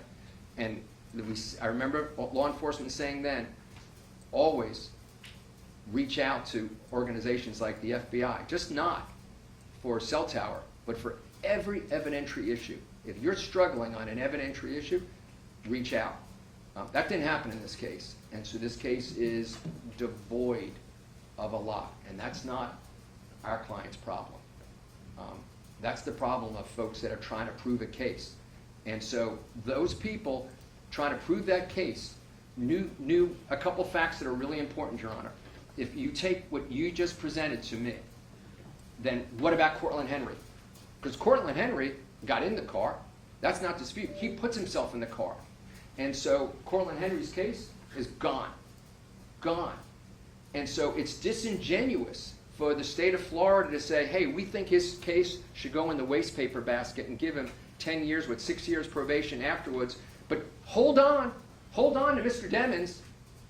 You know, that's a real problem. They make decisions like that all the time. Well, I don't think the task force, Your Honor, they're exercising prosecutorial discretion. Your Honor, they may make those decisions, and my role, Ms. Howitt's role, is this young man getting ready to turn 27. And so I don't get it, but they did it, and there's only one thing that the court can do while you may have doubt, and that is hold them to it. Because that is their take on the evidence they have in this case. If the one guy that they know's in the car, forget about the phones, that they know's in the car, and they believe he's lying, if they take the position that he had DNA on him of one of the decedents, if they take the position he had GSR in his hands, but they're going to toss that case, then how in good faith can they say, we got more evidence against Mr. Demons? That is completely hypocrisy. No, I suspect that's exactly what you're supposed to tell me. But before you start, Mike, you good? That same two questions, Ms. Buckley, it's on the video, it's phone location from October 26, 2018. That's correct. Yes, it is, Your Honor. You agree with that? I do. Okay. All right, so you do both parts. Your argument that you want me to continue to find proof evidence presumption great, and I guess that if I didn't find that, or I was going to exercise discretion, anything you want to tell me about conditions of pretrial release, or anything you might disagree with the defense regarding those conditions? Go Yes, ahead. Judge, thank you. So as to prong one, proof evident presumption great, not only has Your Honor previously found proof evident presumption great, Your Honor specifically stated in your order that was issued that you were not considering any of the suppressed evidence by Judge Murphy. So there's no change in circumstances there because that was already not considered by Your Honor. Additionally, the defendant has been found to be held no bond, not only by Your Honor, by Judge Murphy multiple times, and by Judge Siegel multiple times, despite any change in circumstance of his other case, because Judge Siegel had the case before those charges were ever pending and held him no bond, as did Judge Murphy after the trial before those other charges were filed. There was a bond hearing. So regardless of the other case, he has been found to be held no bond because proof evident presumption great has been proven by the state. Additionally, Your Honor, to discuss Ms. Boudreaux's, which again I objected because was never discussed in any of their evidence that they presented to Your Honor today, we can go on and on about Ms. Boudreaux's, and we did at length in multiple hearings in front of Judge Murphy, in which the state has filed filings where you could say the same, things about Ms. Boudreaux's that were just said about Detective Marotti. Opinion is an opinion, and those can be argued in court at a different hearing. But for purposes of this hearing, that was not presented to the court in transcripts of any sort, and I'm asking the court to simply rely on what was given to Your Honor at the prior hearing that we have said we were relying on. And that's the evidence of this actual case. Take Detective Marotti out of it, you still have the evidence, some of which Your Honor has touched on. The video of the defendant himself getting into the vehicle in the exact seat that is alleged to have been the person, as the shooter, shooting the two victims. In addition, we not only have his cell phone evidence of the towers, which you want to get into the FBI agent versus Detective Marotti, it doesn't matter because it's not that they're contradicting themselves. It's that the FBI doesn't testify to certain things because they have certain parameters they're stuck to versus other officers who can testify to other aspects of cell phone towers. In addition, we actually agreed when we were about to try the case last time that Detective Marotti would not be testifying to that. We actually hired other experts that have been hired. And so Detective Marotti testifying to that does not matter. In addition to that evidence, we also have the defendant's own cell phone, which presents its own problem that I think the defense has to actually address, because in the first trial they said, not my phone, community phone, no issues, right? We can talk about anything in the phone because it was not my phone. Attorneys then came in and said, no, we're filing a motion to suppress, and we are going to say for the purposes of the motion to suppress, it is our client's phone. And that, I believe since we're talking about Mr. Adelstein so much in this hearing, Mr. Adelstein specifically said, we will make that determination and have to let the court know before trial whether or not we are going to say it's his phone or not. So we haven't had that determination yet. We haven't been told. So that's still an issue that has to be addressed. But in that phone, the defendant's phone, we have movement activity, health activity that has come out, step activity, all pointing to the defendant using his phone during the time of the crime, which would put him in the car, put him at the crime scene.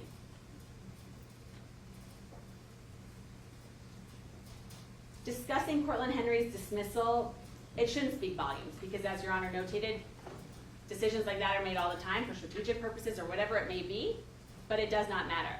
What matters is we know where the defendant was sitting in the car. Mr. Henry was the driver, and we know that Mr. Henry was not the shooter. The defendant was the shooter. To say there's no eyewitnesses, to say, sure, there's no eyewitnesses, but there were no eyewitnesses when Your Honor considered all this evidence a year ago. And there still is proof evident presumption rate. And as I said earlier, Your Honor did not consider any suppressed evidence. I can now move on to my prong 2 argument if Your Honor has any questions. As to prong 2, Your Honor, should Your Honor either find proof evident presumption great and exercise your discretion or not find proof evident presumption great, we would still ask that the defendant not be released from jail. We've spent a significant amount of time today discussing his 7 years in jail and the conditions of his, where he's staying and how he's being treated. The only reason the defendant is not in general population, in a regular dorm, in a regular pod, is because of his own actions. There is an evidence, hundreds of pages of violations, of things he's done, the chances he's been given. And what does he do? He continues to manipulate the system, continues to violate rules, not follow rules, and he's being babysat 24/7 by law enforcement. And we think that a security company that he's paying for is going to be any better? I don't think so.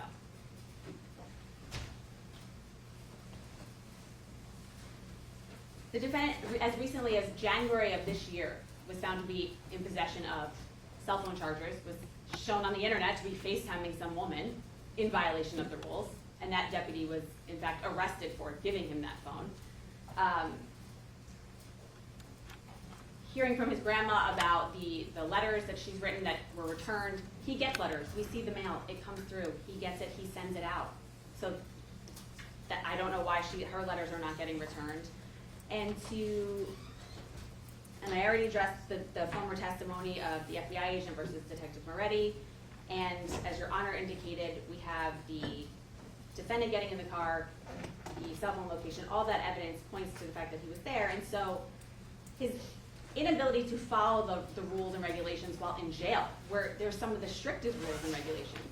If we expect him to then follow rules of no social media, no contacting witnesses, things of that nature, while he's out, I mean, he's proven he can't. There's evidence of him, which, although we've dismissed the tampering charges, that evidence is still evidence that is admissible in this trial against him as consciousness of guilt, while he's trying to get a hold of Mariah Hamilton, who is a witness in this case. There is evidence of that. And so, based on the defendant's actions through 7 years of him violating rules, of not listening to the deputies, of manipulating the system, he should not be let out. I don't believe there's any sort of conditions that could make sure that the community is safe, that the witnesses are safe, that this trial is safe from all that he has done in the last 7 years. And I'm asking that he be held no bond. Sorry, you guys. Thank you. Anything else you want to say? Yeah, just real quickly. I just, on the proof evident presumption, great. I'm not going to start trying the case, but I have reviewed everything. I'm not quite sure where I read that the state of Florida knows that Mr. Demons was a shooter and Mr. Henry was a driver. They already said they believed that he was a liar. So I'm not quite sure where that is, which is why I went through all the different types of evidence that could have been found. Not quite sure. A phone. But other than that, I'm not quite sure where that came from. I haven't seen anything that says that he was a shooter. Not one thing. So not quite sure, unless there's going to be something that came up over the last couple of years since the 2023 trial. Nothing like that you'll find in the transcript. As far as the conditions, respectfully, Your Honor, the babysat thing. I mean, like he's being done a favor. That people are babysitting. He didn't follow the rules. I mean, it's Judge, it's just kind of disgraceful. It really is. And we're not talking a rural community. We're talking a major city and an important state. And this is the way he's being treated, because he should be happy that he's being babysat. He should be happy that he has a basketball court all to himself because he wrote some note to somebody to make them feel better, because these people feel pity on him and feel terrible that he is in isolation. His mom is in the hallway crying when she hears the testimony about how her child lives. And so I think to say that it's going to be no better when at least he is released so he can feel the tenderness, the hug of his mom, so he can have that beautiful grandmother whisper in his ear, "I love you," so we can see his brother and sister and these people that love him. To compare that to his infractions for not putting his linens away, because I read every one of those infractions, and it's garbage that it's thousands. It's garbage, okay? There's a lot in there where they're worried about him psychiatrically, where he's manifesting strange behavior, pacing back and forth. That's in there, okay? And I don't know where that thing came about the nurse, because that nurse note, I read about that, was somebody concerned about him, okay? So to compare the two is really just shameful, Your Honor. We'd ask that a bond be set and that the court take that into consideration, suggestions that we met. And I would also add that please be mindful of the fact that Cortland Henry was on pretrial release a substantial amount of time, Your Honor. And so precedent does exist in this case. Thank you. Okay, listen, regarding the bond hearing, I appreciate the time, effort, and energy on both sides. I'm gonna review everything, I'm gonna review all the items and evidence, and I'll get you a written order, but I appreciate the effort. Mr. Finley, you wanted to talk to me about the, I do. set trial order? Yes, I do. Yes, sir. Counsel did say we've been in regular, now we're on the other side of this hearing, we've been in regular communication with one another, and we're trying to, I think everybody's trying to forge ahead. If Ms. Howe and I can make a couple of suggestions, and that is that we did look at your last pretrial order. We think it's great. We would just ask one thing, and it's crazy to hear attorneys asking for this, but we think that we should, one thing is have maybe a date or dates for motions before. We just noticed in the last pretrial there wasn't anything set, so we were hoping that you'd set some point in the future for both sides. Let's get all these motions out of the way. Particularly, we're concerned about motions in limine, not being critical of last trial, but I'm sure the state would agree with this. We haven't had this conversation.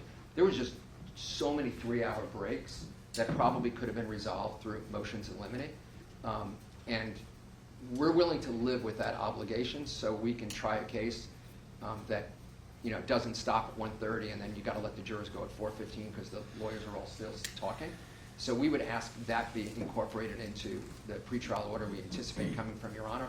And the last thing is, and this is, again, no fault of the state, we are struggling to understand the discovery that we have. The state has sent us what they believe we should have. We've gotten things from previous counsel. We're kind of hoping that maybe we can have like a discovery conference with the court at some point. So we know going to the trial, because we noticed in the last trial there were these issues, and it was particularly from the defense, candidly, where they would say, we don't have this, and then they would find out they did have it. We just don't want to deal with any of that. And so we were just wondering if perhaps we could set something where we can all kind of make sure that we have everything that we have. Ms. Howard, am I stating all that correctly? Yes. Anything you want to add? Come on. Just that it has become clear there are things that, and I'm not casting aspersions, but that we should have from prior counsel that we do not have. And so the state has provided some things when I figure, oh, we don't have this.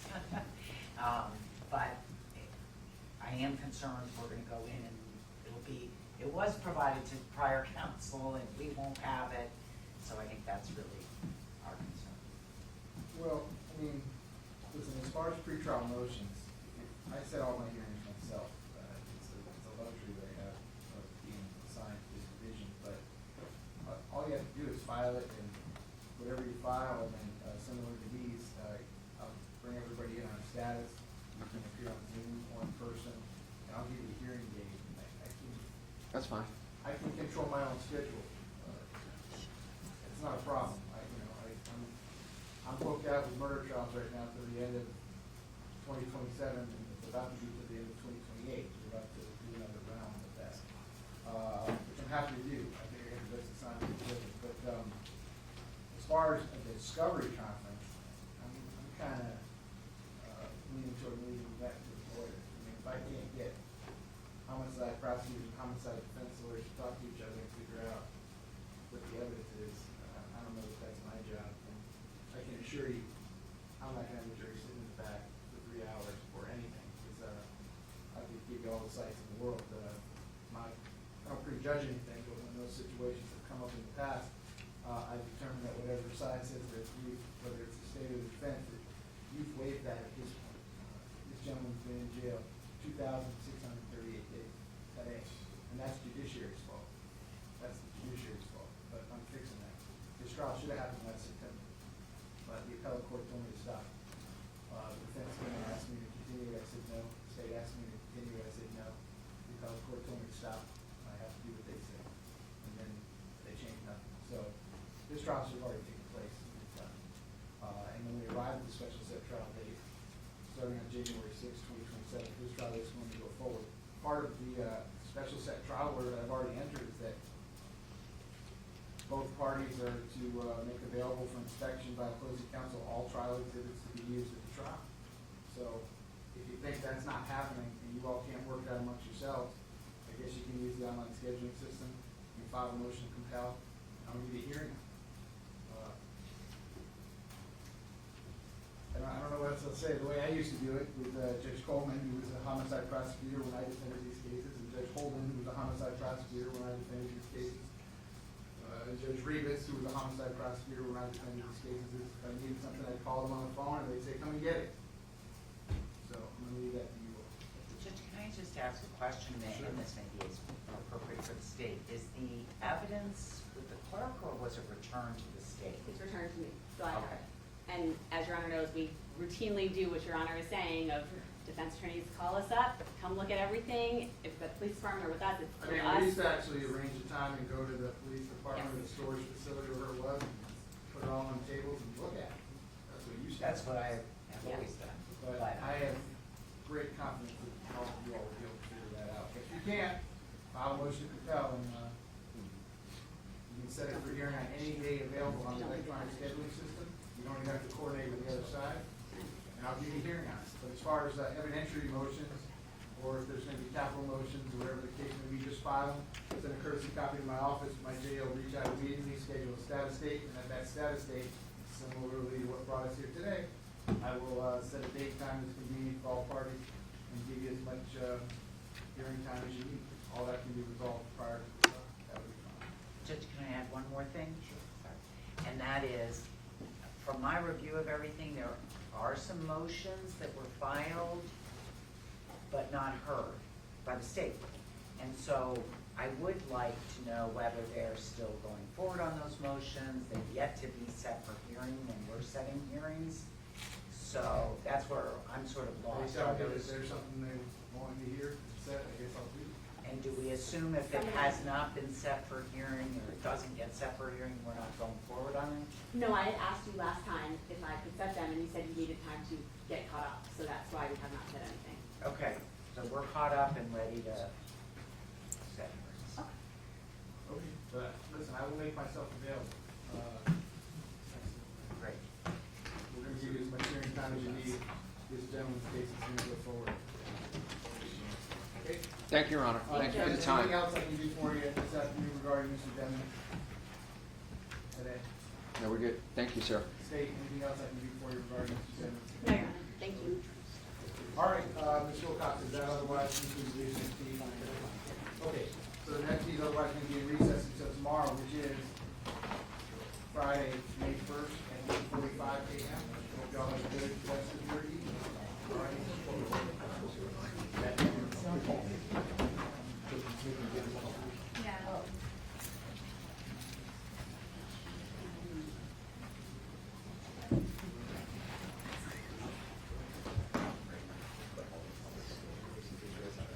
Really appreciate that. Yeah.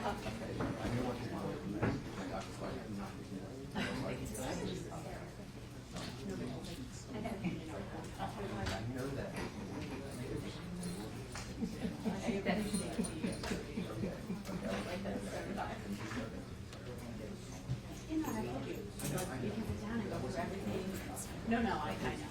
That was what we know. Yeah.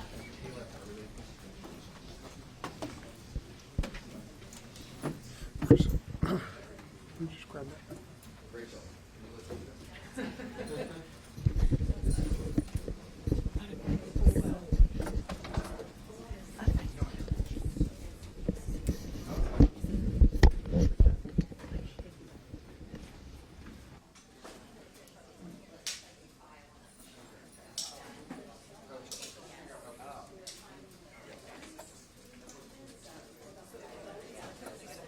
I guess that's it, dude. they're gonna talk to him.